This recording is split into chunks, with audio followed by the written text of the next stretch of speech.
မကောင်းမှုမှစိတ်ကိုတားမြစ်ရမည်ဒီစကား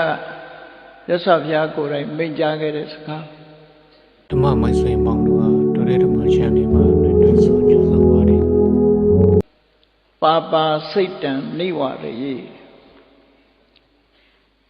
ပါပါမကောင်းမှုမှစိတ်တံစိတ်ကိုနိဝရေတားမြစ်ရမယ်ဆိုလိုတာကမကောင်းတဲ့စိတ်တွေကိုယ်တဏ္ဍာမှာမဖြစ်အောင်သို့မဟုတ်ကိုယ်စိတ်ကိုမကောင်းတဲ့သဘာဝတရားတွေနဲ့မပေါင်းမိအောင်တားမြစ်ရအဲ့ဒီလိုတားမြစ်နိုင်တဲ့ပုဂ္ဂိုလ်မှချမ်းသာဒုက္ခအပြည့်အဝရှိတဲ့နိဗ္ဗာန်ကိုရရှိနိုင်တာဖြစ်တယ်ဒါပြောမယ်ဆိုရင်ဘုရားဘာသာတို့ရဲ့ကျင့်ထုံးတစ်ခုပဲဘုရားဘာသာဝင်သူတော်စင်တိုင်းဟာဘာအလုပ်ကိုလုပ်ရတယ်လဲလို့ဆိုမကောင်းမှုမှစိတ်ကိုတားမြစ်တဲ့အလုပ်ကိုလုပ်လုံးဝတားမြစ်နိုင်ပြီဆိုရင်ယန္တာဖြစ်သွားပြီအချို့ဝက်တားမြစ်နိုင်လာတယ်ထိမ့်လိုက်လာတယ်ဆိုရင်ပုထုဇဉ်ကလျာဏပုထုဇဉ်အမြင်မှားမှုနဲ့တန်တရားလို့ဆိုရဲမကောင်းတဲ့စိတ်တွေကိုယ်တဏ္ဍာမှာမဖြစ်အောင်တားနိုင်ပြီဆိုရင်သောတာပန်အဆင့်ရာဂဒေါသမောဟတွေနည်းသွားပြီဆိုရင်သဂရကအဆင့်ကာမရာဂတွေဖြာပါရတွေလုံးဝရှင်းသွားပြီရှင်းအောင်တားမြစ်လိုက်နိုင်ပြီဆိုလို့ရှိရင်အနာဂတ်ပုဂ္ဂိုလ်အဆင့်အကုသိုလ်အားလုံးကနေပြီးစိတ်ကိုတားမြစ်လိုက်လို့လုံးဝအကုသိုလ်ကင်းစင်တဲ့စိတ်ဓာတ်ရရှိသွားပြီဆိုရင်ဒါယဟန္တာပဲပေါ့စိတ်တားမြစ်တဲ့အလုပ်ဒါမို့မြတ်စွာဘုရားရဲ့ဆုံးမစိတ်ကိုဗဟုပြုပြီးတော့ဆုံးမတာဖြစ်တယ်စိတ်တန်ရှင်းမှလူတွေတန်ရှင်းနိုင်တယ်စိတ်တန်ရှင်းဖို့ရအရေးကြီးတယ်ရုပ်ခန္ဓာကိုယ်မြင်မြပင်တန်ရှင်းတော်လဲစိတ်မတန်ရှင်းမှုဆိုလို့ရှိရင်ဆင်းရဲဒုက္ခတွေရောက်မှာပဲဒါကြောင့်မို့ဘုရားဘာသာကျင့်စဉ်ဟာဘာလို့ရတာတော့ဆိုစိတ်တန်ရှင်းမှုကျင့်စိတ်တန်ရှင်းမှုကိုဘာနဲ့စထိန်ရတော့လို့ဆိုသီလနဲ့စထိန်တာသီလကကာယကံနဲ့ဝစီကံကိုထိန်တာအဲ့တော့ဘယ်စိတ်ကိုထိန်တာတော့လို့ဆိုကာယကံမြောက်လွန်ကျူးတာကိုမလွန်ကျူးအောင်ဝစီကံမြောက်ပြောဆိုလွန်ကျူးမှုတွေမဖြစ်အောင်အဲ့ဒီကာယကံမြောက်သွားအောင်ဝစီကံမြောက်သွားအောင်စွမ်းအားတွန်းအားပေးတဲ့စိတ်တွေကိုထိမ့်မလိုက်တာတကယ်ပြောတော့သီလဆိုတာကာယကံဝစီကံကိုထိန်းတယ်လို့ဆိုတော်လဲပဲအဓိကကြတဲ့ကာယကံမှုထီအောင်ရောက်မသွားအောင်ဝစီကံမှုထီအောင်ရောက်မသွားအောင်ဘသူကိုထိန်းတာတော့ဆိုစိတ်ကိုထိန်းတာပဲတကယ်အကယ်၍စိတ်ကိုမထိန်းဘူးဆိုရင်ကာယကံလည်းလွန်ကျူးမှုဖြစ်သွားမှာပဲဝစီကံလွန်ကျူးမှုတွေလည်းဖြစ်သွားမှာစိတ်ထဲမှာအရင်ဖြစ်လာတခုလှုပ်တော့မယ်ဆိုရင်စိတ်ထဲကဥပမာနှုတ်နဲ့တခုခုမာရွက်နဲ့အလုပ်တစ်ခုလုပ်တော့မယ်ဥပမာလိန်ပြောတော့မယ်ဆိုရင်လိန်ပြောခြင်းနဲ့စိတ်ကအရင်ပေါ်လာလိန်ပြောခြင်းနဲ့စိတ်ကလိန်ဖို့အကြောင်းအရာတစ်ခုကိုစဉ်းစားလာအဲ့ဒီစဉ်းစားလာတာကိုထိမ့်ဖို့လိုတယ်ပေါ့မလိန်မိအောင်ထိမ့်ရဒီလိုဆိုလိုတာပေါ့အဲ့တော့လိန်ပြောခြင်းနဲ့စိတ်လေးကိုထိမ့်လိုက်လို့ရှိရင်ဝစီကံမြောက်လိန်မိခြင်းဆိုတာမရှိတော့တူတဲ့တူခင်မင်းနေတာကိုချားဝင်ပြီးတော့ကွဲသွားအောင်ခုံးတိုက်တာမျိုးလှုပ်ချင်တဲ့စိတ်ကအရင်ပေါ်လာအဲ့ဒီလှုပ်ချင်တဲ့စိတ်ကိုထိမ့်ပေးလိုက်တဲ့အခါကျတော့မလှုပ်ဖြစ်တော့လူတယောက်ကိုဆဲချင်တဲ့စိတ်အရင်ပေါ်လာတယ်ဘယ်ပုံပဲနည်းဆဲမယ်ဆိုတာဆဲတဲ့စကားလုံးရွေးချယ်တဲ့စိတ်ကအရင်ပေါ်လာအဲ့ဒါမဆဲမိအောင်ထိမ့်လိုက်တယ်ထို့တူပဲအကျိုးမရှိတဲ့စကားတွေကိုပြောမယ်လို့စိတ်ကူးနေတယ်ကြံစည်နေတယ်အဲ့ဒီကြံစည်တဲ့စိတ်ကိုမပြောမိအောင်ထိမ့်လိုက်တယ်ဟောစိတ်ကိုထိမ့်လိုက်ခြင်းအပြင်ပြောဆိုခြင်းဆိုတဲ့တမ္ဖပလပအဲ့ဒီစကားရှောင်ကျဉ်မိတာဖြစ်သွားသမ္မာဝါစာဆိုတဲ့ရှောင်ကျဉ်မှုတစ်ခုဖြစ်ပေါ်ထို့တူပဲကာယကံမြောက်သူတော်အသက်ကိုတတ်ဖို့ဖြတ်ဖို့ညှင်းဆဲဖို့ကာယကံမြောက်လွန်ကျူးတော့မယ်လို့စိတ်က အရင်ဖြစ်လာတဲ့စိတ်ကိုထိန်းလိုက်တာနဲ့တပြိုင်နက်ပါဏာတိပါဒအမှုမလွန်ကျူးတော့ဘူးသူများပစ္စည်းကိုရယူမယ်ဆိုတဲ့စိတ်ကလေးကအရင်ပေါ်လာတယ်အဲ့ဒီပေါ်လာတဲ့စိတ်ကလေးကိုထိန်းလိုက်တော့အဖြစ်သူများပစ္စည်းကိုရယူခြင်းဆိုမှဖြစ်တော့ကာမေတုမိစ္ဆာစာရကာမကိစ္စနဲ့ပတ်သက်ပြီးတော့ပြုလုပ်ဖို့စိတ်ကူးကြံစည်မှုတွေပေါ်လာတဲ့အချိန်မှာထိန်းလိုက်တာနဲ့တပြိုင်နက်ကာမေတုမိစ္ဆာစာရဆိုတာဖြစ်မလာတော့ဘူးအဲ့ဒါသမ္မန်ကမ္မန္တဂါထုစရိုက်တွေကနေထိန်းလိုက်တာမင်္ဂနဲ့လောရတစ်ခုရရှိလာခဲ့တယ်ပေါ့အဲ့တော့စိတ်ထိမ့်မှုစိတ်ကနေဖမ်းပြီးတော့ထိမ့်မှကာယကံကိုလည်းထိမ့်ပြီးသားရောက်တယ်ဝစီကံကိုလည်းထိမ့်ပြီးသားဖြစ်တယ်ပေါ့အကယ်၍စိတ်မထိုင်ဘူးဆိုရင်ဖြစ်တယ်မို့လားလောကလူတွေစိတ်လိုက်မှန်ပါပြောလိုက်မိတယ်စိတ်လိုက်မှန်ပါလှုပ်လိုက်မိတယ်အခုကိစ္စပိုဆိုးသေးတယ်နော်အရက်ဒေသတွေတောက်စားလို့ကိုယ်စိတ်ကိုမထိန်နိုင်သည့်အခါလူသားမှုလည်းကျူးလွန်လိုက်တာပဲတခြားကိစ္စတွေလည်းကျူးလွန်မှုတွေနောက်ဆုံးမှာကိုယ်အမေအဖေတောင်ပြန်တတ်မိတယ်ဆိုတဲ့အနေအထားမျိုးတွေထီအောင်ရောက်အဲ့ဒါစိတ်ကိုမထိန်နိုင်တဲ့သဘောပဲစိတ်ကိုထိန်နိုင်အောင်ကြိုးစားရမယ်မြတ်စွာဘုရားကပါပံစိတ်တံနိဝါရီဆိုတာမရရအောင်တားမြစ်မကောင်းတဲ့ဘက်ကိုမသွားစေနဲ့စိတ်မကူးမိစေနဲ့စိတ်ကူးလာရင်ဖမ်းထိန်စိတ်ကူးတဲ့အဆင့်မှာပဲနိုင်အောင်ပြိဥဒါကြောင့်မို့စာပေကျမ်းဂန်မှာဆိုထားတယ်စိတ်ဆင်ရိုင်းကိုတတိပညာတည်းဟူသောချွန်းနဲ့အုပ်ရမယ်လို့ဆိုစိတ်ဟာဆင်ရိုင်းနဲ့အလားတန်တူတယ်ပေါ့မုံရိုးလာပြီဆိုရင်ဆင်တကောင်ဟာဘာမဆိုလုံနိုင်ခါတိုင်းမိမိနဲ့အစဉ်ပြေးနေတဲ့ဆင်ဥသီကိုတားရမလားတခြားအရာတွေဖြည့်ဆည်းရမလားမုံရိုးလာတဲ့ဆင်တကောင်ဟာဘာမဆိုအကုန်လုံးအသက်ဆွန့်ပြီးတော့လှုပ်လာအဲ့ဒီလိုရိုင်းပြလာတဲ့ဆင်ကိုချွန်းနဲ့အုပ်ရတယ်တကယ်ကိုအလွန်နာတဲ့နရွက်နာအတွင်းနာကချွန်းနဲ့ချိတ်ပြီးတော့ဆွဲလိုက်ရင်ဘလောက်ပဲရိုင်းတဲ့ဆင်ကြီးဖြစ်ဖြစ်ကျူကျူပါအောင်អော်တော့တာပဲချွန်းနဲ့အုပ်လိုက်ပြီဆိုရင်အဲ့ဒီဆင်ဟာနာလုံးမကနာသည့်အတွက်ကြောင့်စိတ်ရိုင်းနေထိမ့်ပြီးသားဖြစ်သွားအဲ့ဒါလိုပဲလူကိုယ့်ရဲ့စိတ်ရိုင်းကိုထိမ့်ညင်ပြီဆိုလို့ရှိရင်တတိတို့ပညာချွန်းတို့နဲ့အုပ်ပေးရမယ်ဆင်ញင်တုံတရားထားရမယ်ဩငါဒီစကားပြောလိုက်လို့ရှိရင်အကျိုးမဲ့ဖြစ်သွားလိမ့်မယ်တစ်ဖက်သားထိခိုက်သွားလိမ့်မယ်ငါ့ကိုထိခိုက်လိမ့်မယ်ဆိုပြီးပြောဆိုကိုထိမ့်လိုက်တယ်ဒီလှုပ်လိုက်လို့ရှိရင်တစ်ဖက်သားနစ်နာသွားမယ်ငါလည်းနစ်နာသွားမယ်အကုသိုလ်တွေလည်းဖြစ်လာမယ်ဆိုဟောစိတ်ကူးတဲ့ကြံစီမှုအရင်ထိမ့်လိုက်တယ်အဲ့ဒါကြောင့်မို့မြတ်စွာဘုရားပါမကောင်းတဲ့အတွေးတွေမကောင်းတဲ့အရာတွေကနေပြီးတော့စိတ်တန်စိတ်ကိုနိဝရဏမရရအောင်ဟန်တားရမယ်တားမြစ်ရမယ်သူတို့ဆိုတာစိတ်ကိုလွတ်မထားရဘူးထိမ့်သိမ့်ဆောက်ရှောက်ရမယ်စိတ်ကိုစိတ်အတိုင်းထားဆိုလို့ရှိရင်တော့လွယ်မှားမှုတွေအများကြီးဖြစ်သွားမှာပဲအဲ့တော့စိတ်ဆိုတာကိုစိတ်အတိုင်းမထားနဲ့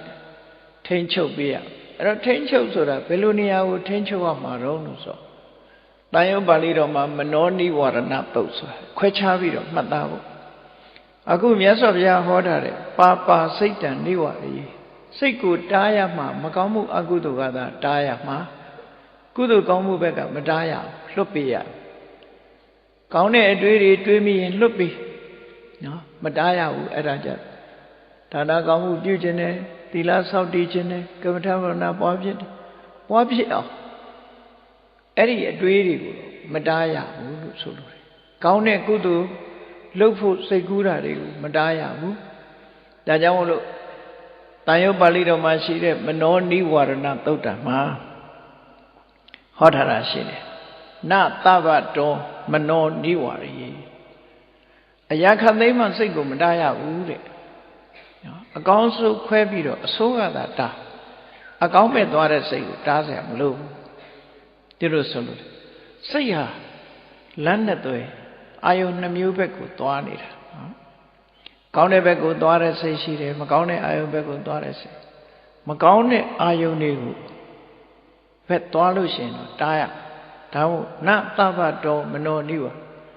သဗ္ဗတောအရာခတ်သိမ်းမှမနောစိတ်ကိုနနိဝါရေမတားရဘူးလို့ဒီလိုဆိုနမနောတန်တတ္တမာဂတံတန်တတ္တံဆောင်းစည်းတဲ့အဖြစ်သို့အာဂတံရောက်သွားတဲ့မနောစိတ်ကိုလည်းပဲနနိဝရေမတားမြဲရဘူး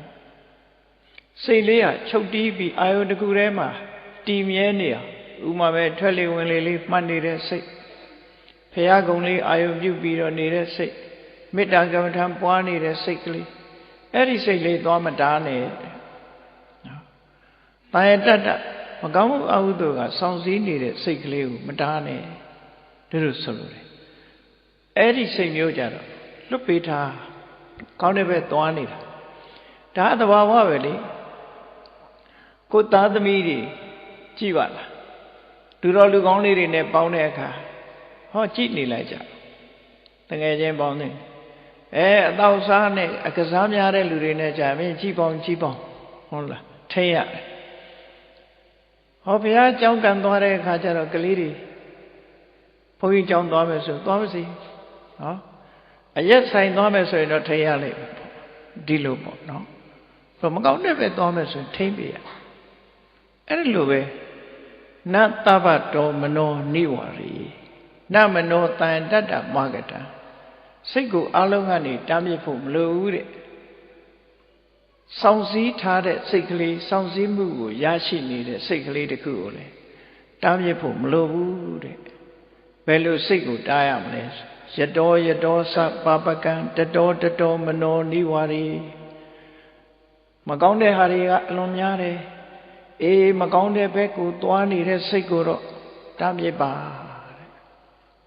တဲ့ဘယ်သွားမကောင်းတာတွေသွားရင်တော့တားပါလို့ဒီလိုဆိုလို့တယ်မကောင်းတဲ့အာယုန်တွေဘက်ကိုသွားနေပဲဆိုရင်အဲ့ဒီစိတ်ကိုတားမြစ်ကူတာအဲ့ဒါကြောင့်မလို့မြတ်စွာဘုရားဒါအမြဲတမ်းအရေးကြီးတဲ့လေ့ကျင့်ခန်းတစ်ခုနော်ကမ္မထာအထုတ်တယ်ဆိုတာလူတွေကဘာလုပ်တာတော့ဆိုစိတ်ကိုမကောင်းမှုကတားတဲ့အလုပ်တစ်ခုပဲတစ်ဖက်ကမကောင်းမှုကတားတယ်တစ်ဖက်ကနေပြီးတော့အမှန်တရားသိအောင်လုပ်တယ်ကမ္မထာအထုတ်တယ်ဆိုမကောင်းဘက်ကိုမသွားအောင်ကောင်းတဲ့ဘက်ကိုစိတ်ကိုမွေးမြူလေ့ကျင့်ပေးနေတာကမ္မထာအထုတ်တယ်ဟောကမ္မထာအထုတ်တယ်ဆိုတာစိတ်အလုပ်ပဲဘာဝနာဆိုတာ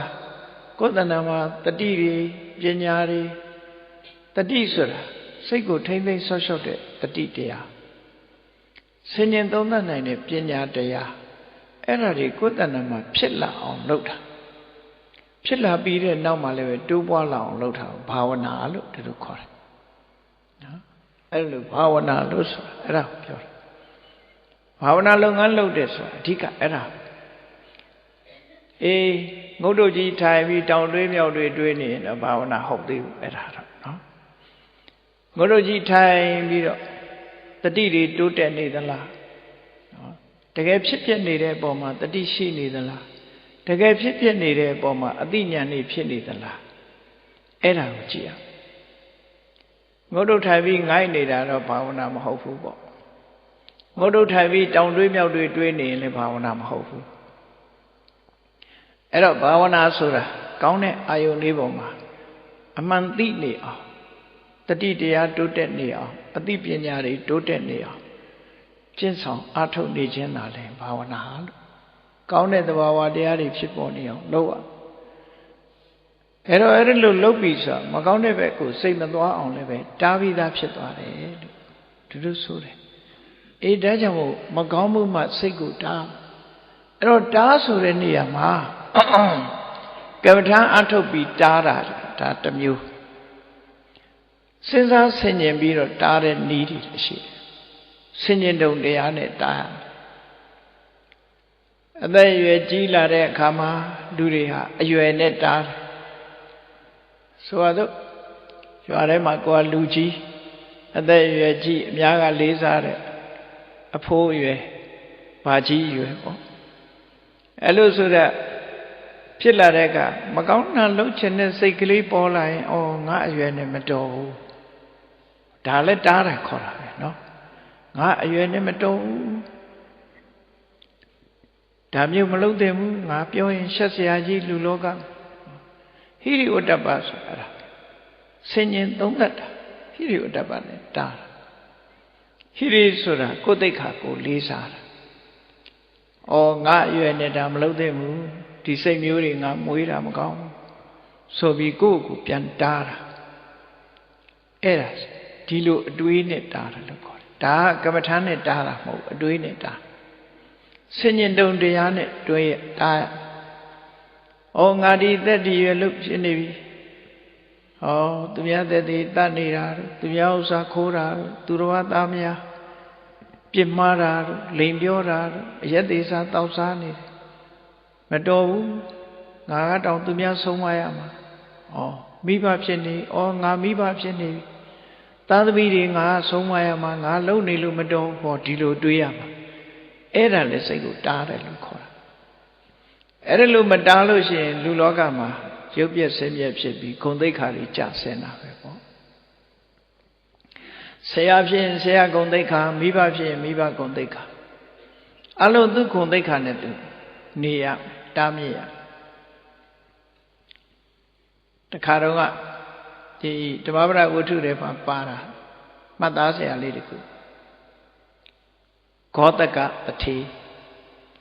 ဂောတကတထေသူမိဘတွေဆုံးရှုံးသွားတဲ့အခါဒီပြင်အမွေခံမွေစားမရှိဘူးပစ္စည်းဥစ္စာတွေအလုံးသူတယောက်တည်းပဲအမွေခံဖြစ်တယ်အဲ့လိုအမွေခံအမွေစားမရှိသူတယောက်တည်းပဲအမွေရတော့မယ်ဆိုတဲ့အခါဘုရင်ကြီးကသူ့ကိုခေါ်တယ်နန်းတော်ကိုခေါ်လိုက်တယ်နန်းတော်ခေါ်လိုက်တဲ့အခါဘုရင်စီသွားတော့လမ်းမှာညကမိုးရီရွာထားလို့ရှေးကွက်ကလေးတွေရေမြောင်းလေးတွေရှိတယ်အဲ့ဒါလေးတွေကိုသူကပစိုးလေးမပြီးခုံခုံသွားတာနော်ခုံခုံသွားတာလူငယ်လူရွယ်ပေါ့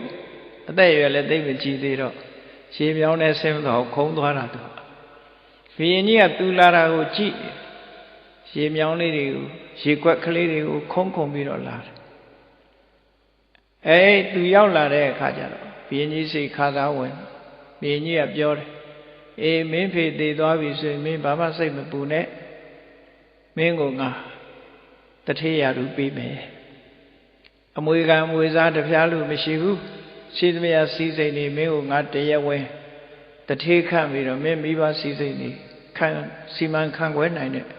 တထေးဆောင်ထီးနဲ့ရှင်းတော့တထေးရလူခန့်နေဆိုတထေးဆောင်ထီးကိုအမတ်တရအနေနဲ့ပေးလိုက်တာပေါ့နော်ခုခေတ်ဆိုရင်တော့လက်မှတ်ပေးပါပေါ့တထေးတွေဆောင်းရမယ်ထီးမျိုးငါပေးမယ်ဘုရင်ကြီးကခေါ်ပြောတာဘုရင်ကြီးကခေါ်ပြောလိုက်တဲ့အခါသူတထေးဖြစ်တော့မှဆိုတာသိသွားတာအဲ့လူကပြန်တဲ့အခါကျတော့ခုနအလာတော့ကရေတွေခုံခုံသွားတာမခုံတော့ရေထဲဆင်းပြီးတော့အိန္ဒြေရရသွားတယ်အိန္ဒြေရသွားဘုရင်ကြီးကသူပြန်သွားတော့လေကြည့်ဟာဒီကောင်ခုနတော့ကလို့လမ်းမှာဆော့ပြီးတော့မလာဘူးအခုအိန္ဒြေနဲ့ပြန်သွားတယ်ပြန်ခေါ်စမ်းဆိုပြန်ခေါ်ရောက်လာတဲ့အခါကျတော့မင်းလာတော့ကတော့ဒီရေခွက်တွေခုံခုံလာတယ်အခုကျတော့ဘာလို့မခုံရှင်မင်းကြီးကကျွန်တော်မျိုးကိုတထေးရလူပေးတော့မယ်ဆိုတော့ကျွန်တော်လူကြီးဖြစ်သွားပြီပေါ့ဒါကြောင့်မို့လူကြီးပြီးဂုံသိက္ခာထိမ့်ပြီးတော့သွားတာပါလို့ပြောဟာဒီကောင်တဲတော်တာပဲဒီကနေ့ပဲတထေးစီ6တထေးတွေဆောင်းတဲ့ထီကိုအနှင်းမယ်ဆိုအခမ်းအနားချက်ချင်းလုပ်ပြီးဘုရင်ကြီးကနေချင်းပဲတထေးရလူပေးလိုက်တယ်ဟောကြည့်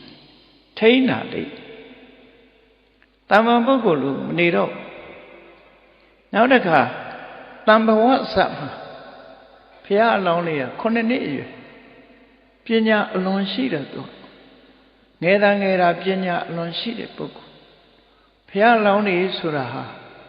ဘဝကစီကူအထုတ်ခဲ့တဲ့အသိပညာတတ်ပညာတွေသူတို့ရဲ့ရှင်တဲ့နှလုံးထဲမှာဘဝပြောင်းသွားတော့လေဝါဒနာအနေနဲ့စွဲနေတာတွေရှိတယ်ပေါ့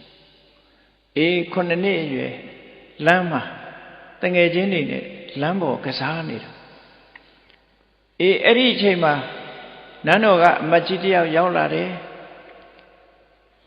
တမ္ပဝဆိုတာဘယ်မှာလဲလို့မေးလာ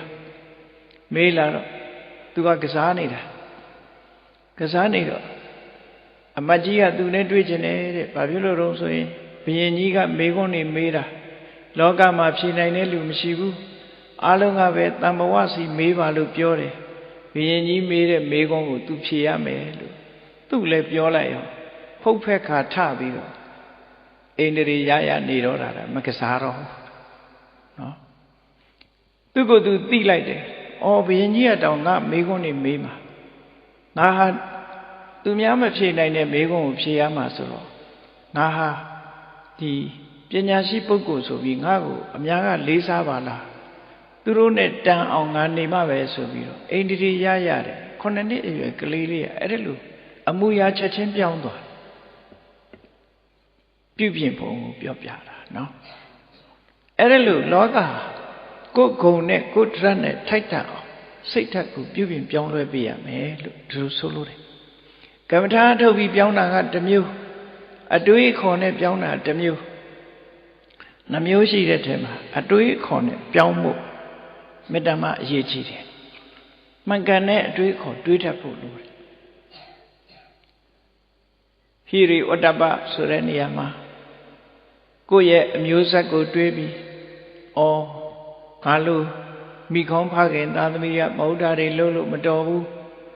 ငါဒီသက်ဒီရွယ်ရောက်လာပြီငါတရဏဂုံနဲ့ငါးပါးသီလမမြဲရင်မတော်ဘူးငါလုပ်နေတဲ့အလုပ်တွေနဲ့ငါမိဘရဲ့ဂုဏ်သိက္ခာတွေနဲ့မတော်ဘူးလို့ပြင်ပြီးကိုယ့်အကိုကောင်းအောင်ပြုပြင်နေတယ်ဟောစိတ်ကိုတားတာမဟုတ်တာမလုပ်တော့ဘူးအရွယ်ကိုကြည့်ပြီးတော့ကိုယ့်ကိုပြင်နေနောက်တစ်ခါဘဟုတ်တုတ္တစာပေတက်မြောက်လို့ဘွဲတွေဘာတွေရလာပြီသို့မဟုတ်ယာဓုတွေရလာပြီဆိုဘွဲတို့ယာဓုတို့ကိုကြည့်ပြီးတော့ကိုယ့်ကိုအနေထိုင်ဆင်ញင်လာခြေရွာအုပ်ချုပ်ရေးမူလေးခတ်လိုက်မှအရက်တွေဖိတောင်းနေလို့မဖြစ်တော့ဘူးနော်အဲ့တော့လူကြီးခန့်ပြီဆိုလို့ရှိရင်လူကြီးနဲ့တူအောင်နေရပြီပြင်ရပြီလို့ဒီလိုဆိုလို့အများရဲ့လေးစားမှုခံနိုင်အောင်လို့ဟိရိဆိုတာအဲ့ဒါကိုပြောတာအဲ့ဒီလိုကိုယ့်ကိုထိမ့်သိမ့်ပြုပြင်သွားတယ်မကောင်းမှုမှစိတ်ကိုတားရမယ်ဆိုတာအဲ့ဒါတွေကိုပြောတာနောက်ဩတ္တပဆိုတာကိုယ့်ပတ်ဝန်းကျင်ကိုလေးစားဩငါပတ်ဝန်းကျင်မှာဘုန်းကြီးရန်နေရှိတယ်သူတော်စင်တွေရှိတယ်ရွာထဲမှာလေးစားမဲ့ပုဂ္ဂိုလ်တွေရှိတယ်အသက်အရွယ်ကြီးတဲ့ပုဂ္ဂိုလ်တွေရှိတယ်ငါမဟုတ်တာလုပ်လို့ရှိရင်ငါရွာလူတွေအားလုံးဟာငါတယောက်ကိုအကြောင်းပြုပြီးတော့ဂုဏ်သေးကင်းမဲ့တာမျိုးဖြစ်ကုန်ကြတော့ဒီရွာကဒီလိုပါလားဆိုတာမျိုးဖြစ်အဲ့တော့ပတ်ဝန်းကျင်ကိုအလေးပြုတဲ့အနေနဲ့မဟုတ်တာမလုပ်ကြငါတယောက်မဟုတ်တာလုပ်လို့ရှိရင်တို့ရွာတရွာလုံးနာမည်ပြက်လိမ့်မယ်ဆိုပြီးတော့မကောင်းတဲ့အလုပ်ကမလုပ်မိအောင်ထိမ့်သိမ်းဆောင်ရှောက်တယ်လို့ဒီလိုဆိုတာပေါ့ဘုန်းကြီးတွေဆိုရင်လည်းကိုနေတဲ့ကြောင်းငါကြောင့်မကောင်းတဲ့သတင်းတွေထွက်ကုန်ရင်အစမပြေဘူးမကောင်းတာတွေငါမလုပ်မှဆိုပြီးတော့ကိုယ့်ကိုပြင်ဆင်ထိမ့်သိမ်းတာငါဟာဖရာသားတော်လုံးနေတယ်ဖရာသမီးတော်လုံးနေတယ်ဖရာသားတော်ဖရာသမီးတော်တွေဆိုလောဘထိမ့်ရမယ်ဒေါသထိမ့်ရမယ်လောဘဒေါသမထိမ့်နိုင်ဘူးဆိုရင်အယုတ်ဆိုးကြီးတန်တယ်ဖရာဟာလောဘကိုချိုးနေမှုဒေါသကိုချိုးနေမှုအမြဲဟောတယ်ငါကမချိုးနိုင်ဘူးလောဘကြီးနေမယ်ဒေါသတွေကြီးနေမယ်ဆိုရင်မတော်ပါလားလို့ဟောအတိတရားနဲ့ကိုယ့်ကိုပြင်တာဒါတွေဟာထိမ့်သိမ်းဆော့ရှောက်ခြင်းလို့ခေါ်တယ်ပေါ့မကောင်းမှုအကုသိုလ်ကစိတ်ကိုတားမြစ်တဲ့သဘောအဲ့ဒါလို့တားမြစ်တာရှေးသူတော်ကောင်းတွေဟာသူတို့ကိုယ်တိုင်ဆောင်ရွက်ခဲ့ကြတယ်အဲ့ဆောင်ရွက်ခဲ့တာသူဗုဒ္ဓထေရပဋ္ဌာနာလို့ဆိုသူဗုဒ္ဓမထေရရဲ့အတိတ်ဘဝဇာလန်းလေးမှာသူကိုယ်တိုင်ကျင့်သုံးခဲ့တဲ့ဆုံးမစကားလေးတွေကိုကိုယ့်အတွက်အသုံးချနိုင်အောင်ဒီကနေ့မှတ်သားနိုင်ယူကြသူဗုဒ္ဓဆိုတာသာဝတိမျိုးကသုမနတထေကြီးရဲ့သားနှစ်ယောက်ထဲမှာတယောက်ကသူထတ္တသူကသူဗုဒ္ဓသူထတ္တဆိုတာ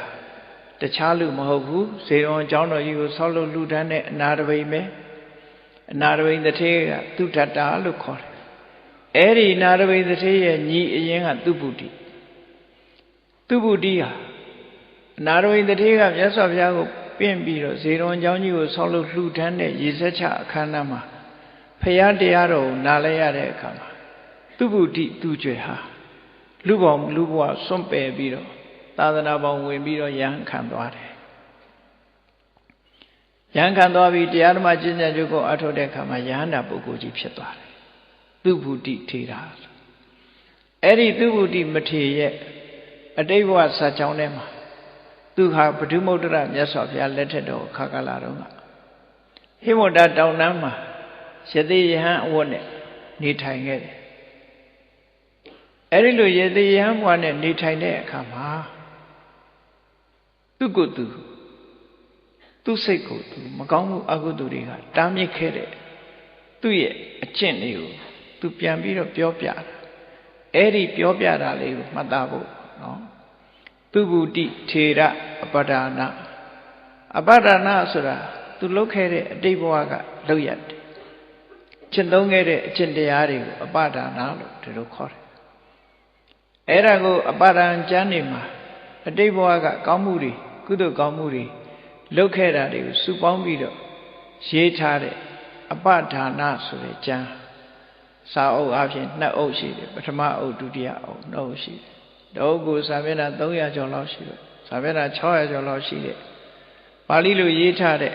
အပဒံကျမ်းဆိုတာအဲ့ဒီထဲမှာသူဗုဒ္ဓိထေရအပဒံကျမ်းမှာ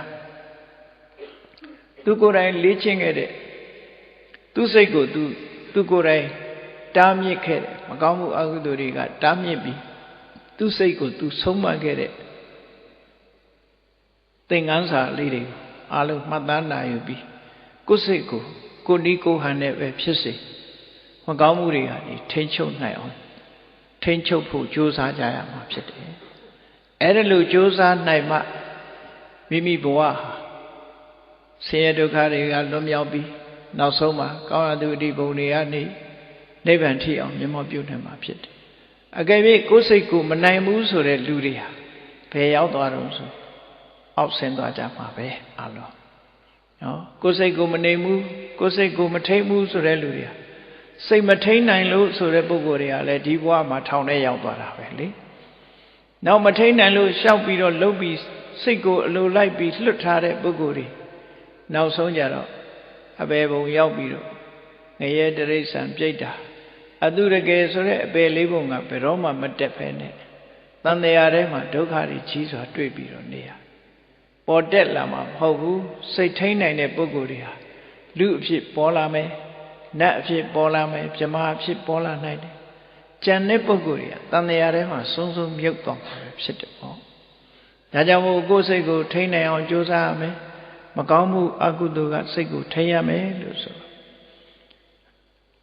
သူဝတိထေရအပဒါနာကျမ်းမှာလာတဲ့သူဝတိရဲ့အလောင်းပရိမုဒ္ဒရာမြတ်စွာဘုရားလက်ထက်ကသူတော်ကောင်းဟာပစ္စည်းဥစ္စာတွေစွန့်ပြီးတော့ဟိမဝတ္တတောင်တန်းမှာသွားပြီးယသိယဟန်ပြုတယ်အဲ့ဒီယသိယဟန်ပြုတဲ့အခါသူ့စိတ်ကိုသူဘယ်လိုနှိပ်ကွက်ခဲ့တယ်ဆိုတာသူပြောပြတယ်ရာဂုပတ္တံဟိတံစိတ်တံယထာဥပ္ပစ္စတိမမသူစိတ်ထဲမှာဒီတဏှာရာဂစိတ်တွေတမက်တဲ့စိတ်တွေ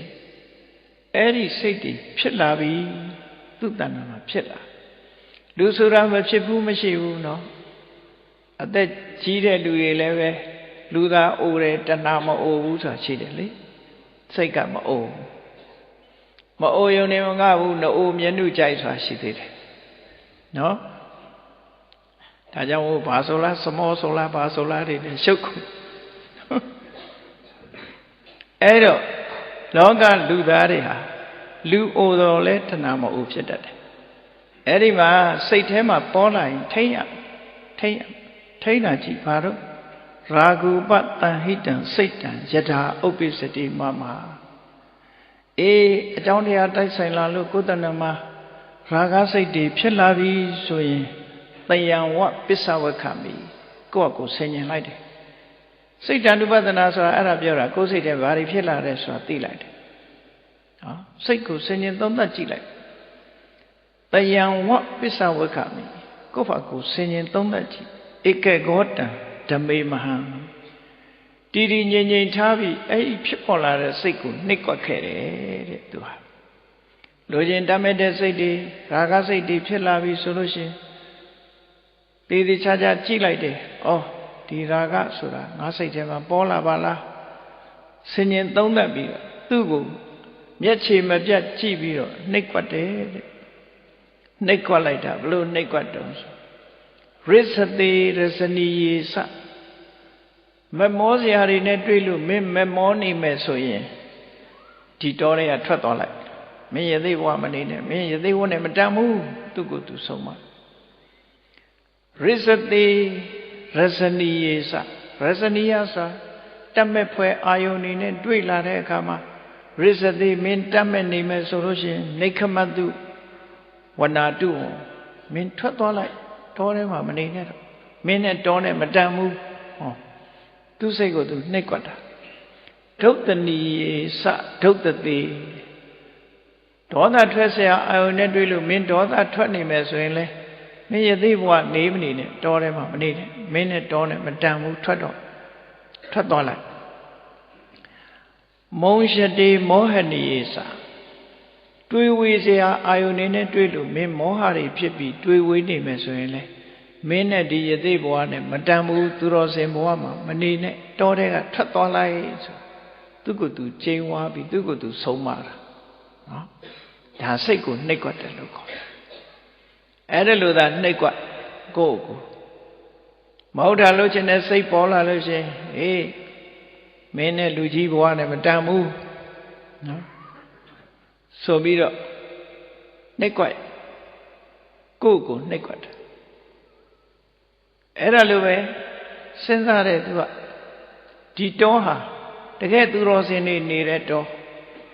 မင်းလိုတတ်မဲ့ဆရာတွေကိုတတ်မဲ့နေမယ်မုံဒီဆရာတွေကိုမုံဒီနေမယ်တွေးဝေးဆရာတွေကိုတွေးဝေးနေမယ်ဆိုရင်ဒီတောတွေကထွက်သွားလိုက်ဘာဖြစ်လို့တော့ဆိုဝိသုဒ္ဓနာအယံဝါသောနေမလနံတပတ္တိနာအကျင့်ကောင်းပြီးတော့ကိလေသာဆိုတဲ့အညစ်အကြေးတွေကင်းတဲ့တန်ဆင်းမွန်မြတ်တဲ့သူတော်ကောင်းတွေနေတဲ့နေရာဖြစ်တယ်မင်းနဲ့မတန်ဘူးဒီနေရာမင်းနဲ့မတန်ဘူးထွက်သွားလိုက်မာခောတွန်ဝိသုဒ္ဓံဒုသေးတိနိခမတုဝနာတုဝံဖြူစင်တန်ရှင်းနေတဲ့နေရာကြီးကိုမင်းညင်နှွားအောင်မလုပ်နဲ့ဒါကြောင့်မို့တောတွေကထွက်သွားလိုက်လို့ဟောစဉ်းစားကြည့်ဒါသူ့အတွေးနဲ့သူ့ကိုယ်သူဆုံးမနေတဲ့သဘောနော်ကိုလည်းကိုယ်အတွေးနဲ့ကိုယ်ဆုံးမကြည့်ကိုမဟုတ်တာလုံးဝလို့ကြရင်မင်းနဲ့မတန်မှုဒီဟာမင်းထွက်သွားလိုက်ဒီမှာမနေနဲ့ကိုယ့်ကို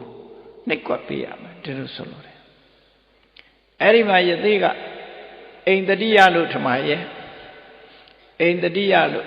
မိသားစုတတိယလို့သူကိုယ်သူနှိပ်ကွက်တယ်နှိပ်ကွက်ပြီးတော့အဂါရိကောဘဝိတဝါနယထာပုတ္တံလဘိတတိ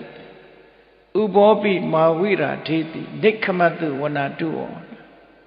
အေမင်းယသိဘဝမပြောလို့လူထွက်တယ်လူကိုလဲသွားမယ်လူထွက်ပြီးတော့အိမ်တော်ရဲ့သားကြားလို့သားသမီးတွေရလာပြီဆိုရင်သားသမီးတွေရလာနိုင်တယ်ပေါ့တယ်ယသိဝတ်ပြီးတော့တွေးမနေနဲ့နော်ယသိဝတ်ပြီးတော့တွေးမနေနဲ့တောကနေထွက်အိမ်ပြအိမ်တော်ပြုသားသမီးရနိုင်တယ်အကယ်၍ဒီယသိဘဝကြီးနဲ့မင်းဟာတဏှာရာဂစိတ်တွေရှိနေမယ်ဆိုရင်ဥဘောပိမာဝိရာဒေတိနိခမတုဝနာတုမင်းနှခုစလုံးကဆုံးရှုံးသွားလိမ့်မယ်နှစ်ဖက်စလုံးကဆုံးရှုံးတယ်ဆိုတာသူများတွေလိုလဲမိသားစုဘဝနဲ့ပျော်ပျော်မနေရဘူးယသိသူတော်စင်ဘဝအနေနဲ့လဲသူတော်ကောင်းတရားမကျင့်နိုင်ဘူးဆိုနှစ်ခုလုံးဆုံးရှုံးသွားပြီပဲဒါကြောင့်မလို့မင်းတောထဲကထွက်သွားလိုက်လို့သူ့ကိုယ်သူနှိပ်ကွက်တာနော်သဝလာတံယထာကတ္ထနကွာစီကိစ္စကာကံသဝလာတဆိုတာသဝဆိုတာသူသေးကောင် dead body လူသေးအလောင်း အဲ့ဒီလူသေးအလောင်းကိုမီးရှို့တာမီးရှို့တဲ့ထင်းသဝါလာတလို့ခေါ်တယ်လူသေးမီးရှို့တဲ့ထင်းကြောင်းအဲ့ဒီလူသေးမီးရှို့တဲ့ထင်းကြောင်းဟာတဲ့နကွစီကိစ္စကာရကဘယ်နေရာမှအသုံးမဝင်တော့ဘူးအသုံးမဝင်တော့ဘူးဆိုတာအဲ့ဒီအသားကြောင်းဟာဒီအိမ်ပြန်ယူပြီးတော့ဇဝဲစားလို့လည်းမရဘူးနော်ဒီလိုဆိုလို့လေအသုံးမဝင်တော့ဘူးတော်ထဲမှာလည်းပဲဒီတိုင်းပြစ်ထားဘယ်သူမှမယူအမင်္ဂလာဆိုပြီးတော့နေဝခာမေအရင်ညေဝါရွာမှာလည်းအသုံးမဝင်ဘူးတော်ထဲမှာလည်းအသုံးမဝင်ဘူးတဲ့နာဟိတံကဋ္ဌတံတမင်္ဂလာရှိတဲ့အသားလို့ဘယ်သူမှမယူဆဘူးလူတွေကောင်မီးပုတ်ထားတဲ့ထင်းကြောင်ဘယ်သူမှလဲမကြည့်တော့ဘူးခဏိခေတ်တော့အသားရှားတော့ယူတဲ့လူရှိကောင်းရှိလာမှာပြောလို့မရဘူးเนาะအိန္ဒိယသွားတော့တကယ်တွေ့ခဲ့တယ်ဗာရာဏသီခင်းကမြစ်ကမ်းခြေမှာဗာရာဏသီမြို့ကတည်တဲ့လူတွေတော်တော်များများခင်းကမြစ်ကမ်းမှာသွားပြီးတော့မီးရှို့ဘာလို့ဒါသိရတော့ဆိုအိန္ဒိယရောက်တော့လို့သိမကြခင် Sanskrit University ကပါမောက္ခဆရာကြီးတယောက်ဆုံးသွားတယ်ဘုန်းကြီးတို့နဲ့သိပြီးတော့နည်းနည်းသိကစားယဉ်နိကစားဆုံးသွားတော့သူအတုပလိုက်ပို့သူအတုပလိုက်ပို့လို့ကုန်းကြောင်းလိုက်ရတာအဲဒီမှာသူလောင်းကားပေါ်တင်ပြီးတော့ရှေ့ကကလားတယောက်တိုင်ပေးတယ်ရာမဏံနောက်ကလိုက်ပြီးတော့စက္ယဟဲဆိုရတာရှေ့ကရာမဏံဆိုနောက်ကစက္ယဟဲကလားလို့ဆိုတာရာမဏံစက္ယဟဲတလန်းလုံးရာမဏံစက္ယဟဲတွေကြီးပဲခုံးလို့အဲ့ဒါဗာရာဏသီမြစ်ကမ်းရောက်သွားတယ်ဟိုရောက်တဲ့အခါကျသူကအလောင်းကိုအကုန်လုံးပိတ်တဲ့အုပ်လုံးကုန်ပတ်ထားပြီးတော့အဲ့ဒီမှာထောပတ်တွေဆွတ်ပြီးတော့မိတချို့တယ်နော်တကူလုံးခြေစုံကောင်းဆုံးပတ်တာလောင်းမှမသိရအောင်ပတ်ပြီးတော့မီးရှို့တာမီးရှို့တော့လိုက်သွားကြအဲ့ဒီလိုပဲအလားတူမီးရှို့နေတဲ့အလောင်းတွေအနားနားမှာရှိတယ်ကာယကံရှင်တွေပြန်သွားတဲ့အခါကျတော့အဲ့ဒီပတ်ဝန်းကျင်မှာနေတဲ့လူတွေကမိတွေညှိမ့်ပြီးတော့အဲ့ထင်းစားတွေအိမ်ယူသွားကြတယ်ထမင်းချက်စားဖို့ဒီတပိုင်းတစလောင်းနေတဲ့အတော်နဲ့တချို့ဟာကြတော့လေအစီခဲတွေဘာတွေကြတော့အတော်နဲ့မီးမလောင်ပဲကိုအဲ့ဒါတွေရေထဲပြစ်ချပြီးတော့အဲ့ထင်းတွေယူချသွားကြကောင်းဟာသဝါလာတဒီမှာတော့အသုံးချနေပါလားလို့အောင်တကယ်ယူသွားတာကိုတွေ့ခဲ့တယ်အဲ့တော့နော်ယူသွားကြထင်းရှားတာကိုထင်းရှားတော့အဲ့ဒီမိတကြိုတွေထင်းတွေယူသွားကြကာယကံရှင်တွေသွားတာနဲ့ယူဖို့ရချောင်းနေချအဲ့မှာအဲ့လိုယူသွားတာတွေ့ရတယ်ဒီမှာတကယ်ခစ်တုံးကတော့ဒါမျိုးမယူဘူးပေါ့မင်္ဂလာမရှိဘူးဆိုပြီးတော့မယူကြအောင်အဲ့ဒီမှာသဝါလာတံယထာကတ္ထနကွစီကိစ္စကာရကဒုသေးကောင်မီးရှို့တဲ့ထင်းဟာတဲ့ဘယ်နေရာမှအသုံးဝင်တော့ဘူးတဲ့ရွာမှာလည်းအသုံးဝင်တော့ဘူးတောမှာလည်းပဲအသုံးဝင်တော့ဘူးဒီလိုပဲသဝါလာတုပမောတွန်တိနခိရှိနာပိတညတောမင်းလဲအခုလိုယသိသူတော်စင်အနေနဲ့လုံနေပြီးတော့နော်လုံနေပြီးတော့ဒီလိုလောဘဒေါသမောဟတွေနဲ့လွှမ်းမိုးနေမယ်ဆိုလို့ရှိရင်တဲ့လူစီစိန်ချမ်းသာခံစားမှုလည်းမရသမဏဘဝရဲ့အကျိုးကျေးဇူးတွေကိုလည်းမရနှစ်ခုစလုံးဆုံးချုံတော့ရွာမှာလည်းအသုံးမဝင်တောမှာလည်းအသုံးမဝင်ဆိုတဲ့သူသေးကောင်ဖုတ်တဲ့ထင်းစားလို့မင်းဖြစ်နေမှာပေါ့တဲ့ဒါကြောင့်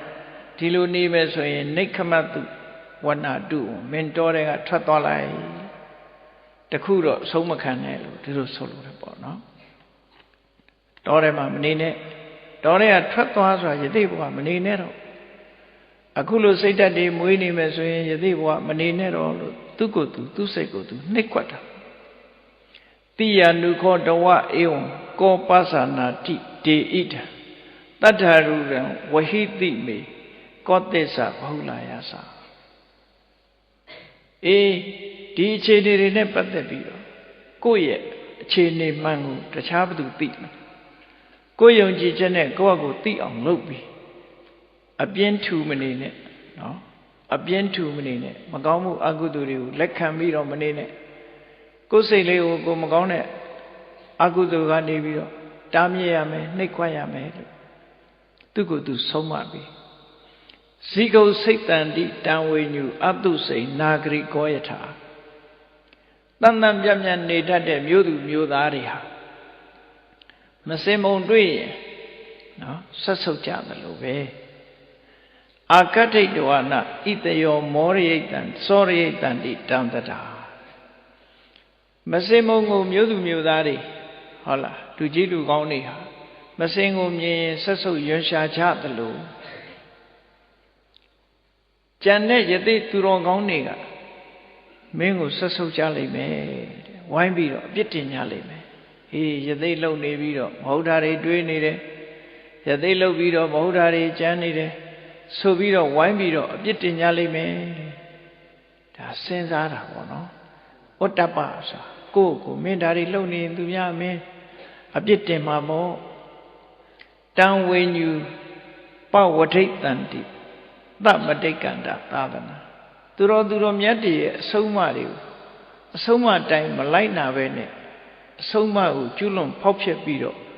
နေမယ်ဆိုရင်ပညာရှိတွေကမင်းကိုပြောကြမှာပေါ့တဲ့တံဝါတံအလဗန္တောဟိကထံဇီဝိဟိတိတုံသူတော်ကောင်းတွေကမင်းကိုစွန့်ညလိမ့်မယ်မဟုတ်တာလုံနေတဲ့ပုဂ္ဂိုလ်ကိုချင်းတရားမကောင်းတဲ့ပုဂ္ဂိုလ်စိတ်ထက်ယုံမာတဲ့ပုဂ္ဂိုလ်ဆိုပြီးမင်းကိုလူရမသွင်းတော့ဘူးယသိအရာမသွင်းတော့ဘူးသူတော်စင်အဖြစ်မယုံကြည်ကြတော့မင်းနဲ့အပေါင်းအဖက်မလုပ်ကြတော့ဘူးအဲ့ဒီလိုဖြစ်သွားလို့ရှိရင်မင်းဘယ်လိုနေမလဲတဲ့ society ကမင်းကိုရှောင်လိုက်လိမ့်မယ်နော်လူတော်လူကောင်းအတိုင်းဝိုင်းတွေကဒီလူဟာအယက်သမားပဲဒီလူဟာဖဲသမားပဲဒီလူဟာကစားသမားပဲဒီလူဟာဖိုးဆွဲနေတယ်ဒီလူဟာနော်ဆေးမူရဆေးဝါဆွဲနေတယ်ဆိုအပေါင်းအသင်းမလုပ်ကြတော့အရာထဲမှာဖယ်ကြသူ့ကိုရှောင်ကြဟာဒီလူကခိုးတတ်တဲ့လူဒီလူကမဟုတ်တာတွေလုပ်တဲ့လူဆိုရှောင်ကြအဲ့ဒါလို့ရှောင်လာပြီဆိုရင်အရာထဲမှာမင်းဘယ်လိုလုပ်နေတော့မလဲဘယ်လိုအသက်မွေးမလဲဘယ်လိုအသက်ရှင်မလဲအဲ့ဒါလို့ကိုယ့်ကိုယ်တတိပေးပြီးဆုံးမပါလို့တိတာပပိနာမာတင်ကံကုံစရံတတ္ထိဟာယနာဆင်ကြီးဟာမုံရစ်တတ်တဲ့ဆင်ကြီးဆင်ကိုကုံစရလို့လည်းခေါ်တယ်တတ္ထိဟာယနာအသက်60ပြည့်လို့ရှိရင်အင်အားတွေရော့သွားလို့တတ္ထိဟာယနာအဲ့ဒီဆင်ကြီးတကောင်မုံယိုတတ်တဲ့ဆင်ကြီးတကောင်ပလီနာခောဥပခန္ဓဝါယူထာနိဟရတေကစံဆင်အိုကြီးဆိုရင်ဆင်အုပ်ကတိတ်ပြီးတော့အရာမသွင်းတော့ဆင်အုပ်ကနေသူ့ကိုမောင်းထုတ်တတ်ကြတယ်တိရစ္ဆာန်တွေထဲမှာလဲနော်တိရစ္ဆာန်တွေထဲမှာသူကဘိုးလူပွဲရှိတယ်လူတွေလူပဲနဲ့တူပါတယ်သူတို့မှာကျက်သစ်ဆိုလဲအုပ်နဲ့နေတာချင်းသစ်ဆိုလဲအုပ်နဲ့နေတာဆင်ကလည်းပဲသူ့အုပ်နဲ့သူနေတာအသက်အရွယ်ကြီးလာပြီဆိုရင်ဘိုးလူပွဲတိုက်ပွဲဝင်ရတယ်သူတို့အသေးလဲကျက်သစ်တွေဆိုဘိုးလူပြီဆိုတဲ့အခါအသေးကြိုက်တာနော်ကြောက်လို့ပြေးရင်တော့လဲတင်ခွဲပဲဆင်နေလဲထို့တူပဲအသေးထိုးတာဘိုလ်လူပြီဆိုမြောက်တွေလည်းဒီတိုင်းပဲနဲ့တူတယ်သူတို့မှာဘိုလ်လူပွဲတွေရှိတယ်တကယ်စစ်ပွဲတွေရံပွဲတွေအသေးကြိုက်အသေးထိုးဘိုလ်လူကြတာသူတို့တွေမဟုတ်ဘူးသမင်တွေလည်းရှိတာပဲကျွဲတွေလည်းဒီလိုပဲအုပ်ထဲမှာအုပ်စုဘိုလ်ဒီအခုခေတ်ကတော့အုပ်စုဘိုလ်ဆိုတာဘောလုံးပဲရှိတယ်ဒီမှာဘောလုံးလေးတစ်လုံးနဲ့ဝိုင်းခံပြီးတော့လူနေကြနော်ဘ ဖို့လူကြသူတို့တိရစ္ဆာန်တွေကြတော့တကယ်ကိုဖို့လူတာခေါင်းဆောင်ရွေးတဲ့အခါခြံသေးအိုကြီးတွေပါလေဆိုမတိုက်ခိုက်နိုင်တဲ့အခါကျတော့ရှုံးပေးလိုက်ရတာသေတော်မတိဩကောင်းဤပဲသူတို့ဟာဒီချက်သစ်တွေဆိုအသေးတတ်တာတကောင်းတကောင်းအသေးကြိုက်တယ်အဲ့ဒါလို့ဆင်မှလည်းပဲအင်အားတွေမရှိတော့ဘူးဆိုလို့ရှိရင်သူ့ကိုအုပ်စုတွေကနေမောင်းထုတ်လိုက်တာတင်ခွဲဖြစ်သွားပြီတင်ခွဲဆင်ဖြစ်သွားပြီမောင်းထုတ်ခံလိုက်ရဒီလိုဆိုလိုတာနော်ယူထာဝိနိတတောတန်တောဒုက္ခံတတံနဝေနတိအုပ်စုတွေကမောင်းထုတ်ခံလိုက်ရပြီသူကသူပြောနေတာအုပ်စုတွေကမောင်းထုတ်ခံလိုက်ရတယ်မင်းကိုချင်းတရားတွေပြပြလို့ရှိရင်လည်းသူတော်ကောင်းအုပ်စုကမင်းကိုမောင်းထုတ်လိုက်မှာပဲတဲ့မောင်းထုတ်လိုက်လို့မောင်းထုတ်ခံလိုက်ရတဲ့ပုဂ္ဂိုလ်ဟာဒုက္ခံတတံနဝေနတိစိတ်ချမ်းသာမှုကိုချမ်းသာမှုမရတော့ဘူးတမိုင်မိုင်တခိုင်ခိုင်ဖြစ်လာဒုက္ခိတောဝိမနောဟောတိစိတ်တွေဆင်းရဲတယ်စိတ်ဓာတ်တွေကျတယ်ပစ္ဆာယံတောပဝိတတိဟိုနာရောက်မှိုင်းဒီနာရောက်မှိုင်းနော်မှိုင်းတွေချပြီးတော့နေရတဲ့အနေအထားမျိုးရောက်သွားနိုင်တယ်လူရမဝင်တော့ဘူးဆိုတဲ့အနေအထားမျိုးရောက်တယ်တထေဝစတိလာတံပိနေဟိတံတိဒုမတိမကောင်းတာတွေလုံးလို့အသိပညာကင်းမဲ့တဲ့သင်လိုယသိမျိုးကိုယသိကောင်းတွေကနေပြီးတော့မောင်းထုတ်ကြလိမ့်မယ်တေဟိတောနေတတောတန်တော်ဒုက္ခံတန္တာနာလင်စအဲ့ဒါလို့မောင်းထုတ်ခံလိုက်ရလို့ကိုဟာအတိုင်းဝိုင်းနဲ့ဝင်ခွင့်မရတော့ဘူးဆိုလို့ရှိရင်လူအတိုင်းဝိုင်းကကျင်လိုက်ပြီးယသိအတိုင်းဝိုင်းကကျင်လိုက်ပြီးဆိုလို့ရှိရင်ဘယ်လိုလုပ်ပြီးတော့စိတ်ချမ်းသာကိုချမ်းသာနေလို့ရတော့မှာတော့သူကိုယ်သူမဟုတ်တာမလုံးနဲ့မဟုတ်တာလို့ရင်အဲ့ဒီခြေနေရောက်သွားလိမ့်မယ်လို့ဒီလိုဆိုလိုတာပေါ့နော်ဒီဝါဝါယတိဝါရတ္တေတောကတန်လသမပိတောနေလေနေမှုညလေညမှုဆိုရင်စိတ်တွေနဲ့ရှင်ထဲမှာဟုတ်လားစုဝင်နေတဲ့ဖြစ်မဖျားလေခြင်းလို့စုဝင်နေတဲ့တောကညောင်ကြီးဒရှတိပရိလာဟိနစိတ်တွေပူလောင်မှုတွေနဲ့ကဇောယူထာဝနေတတော်ဆင်အုပ်ထဲကနေမောင်းထုတ်ခံလိုက်ရတဲ့ဆင်အိုကြီးလို့နော်ဘယ်သူမှအဖက်မလုပ်တော့တဲ့အခါတကောင်ကျွဲ့တမျက်နှာနဲ့အဲ့ဒါလိုနေရမှာပေါ့တဲ့ဒါကြောင့်မဟုတ်တာမလုပ်ပါနဲ့လို့သူ့စိတ်ကိုသူဆုံးမတာသူ့ကိုသူဆုံးမတာနော်အဲ့ဒါလိုဆုံးမလိုက်တာ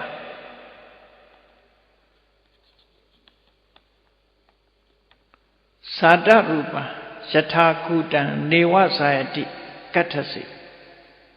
တထာသီလဝိဟံနောတုနဇာယိတတိကတ္ထစီရွှေစစ်မဟုတ်ဘူးရွှေထုနော်အတုဖြစ်တဲ့ရွှေအတုဖြစ်တဲ့ငွေဘယ်နေရာမှဈေးခွက်မဝင်ဘူးဘယ်သူကမှဂယုတစိုက်ပြီးတော့မကြည့်တော့အတုကြီးဆိုတာဖက်မလုပ်ကြတော့ပေါ့ဈေးခွက်ထဲမှာဖက်မလုပ်တော့တထာသီလဝိဟံနောတုအဲ့ဒီတိုင်းပဲကိုချင်းသီလပြက်ပြားသွားလို့ကိုချင်းသီလမင်းကိုချင်းသီလတွေပြက်လို့ကိုချင်းသီလမရှိတော့ဘူးဆိုလို့ရှိရင်မင်းကိုဘယ်နေရာမှလူရသွင်းတော့မှမဟုတ်တော့ဘူးတန်ဖိုးမဲ့သွားပြီလို့ဒီလိုဆိုလို့လေပေါ့နော်တန်ဖိုးမဲ့သွားလိမ့်မယ်အကာရံဝတ္တမာနောပိကထံဇီဝိတိတောမတ္တိကံပဋိကံသာပိနတ္ထိတေနိဟိတံတနာယသိဘဝမှာအခုလိုလူရသွင်းမခံရလို့ဒီကိုချင်းသီလတွေပြက်ပြားလို့လူရသွင်းမခံရလို့ဟုတ်ပါပြီလူထွက်ပြီးတော့အိမ်မှာသွားနေမယ်ဆိုလို့ရှိရင်လေမင်းဘယ်လိုအသက်မွေးမလဲတဲ့မတ္တိကံပဋိကံသာပိနတ္ထိတေနိဟိတံတနာအမေစီကရတဲ့အမွေအဖေစီကရတဲ့အမွေသိမ့်ထားတဲ့ရွှေငွေပစ္စည်းမင်းမှာဘာတစ်ခုမှမရှိဘူး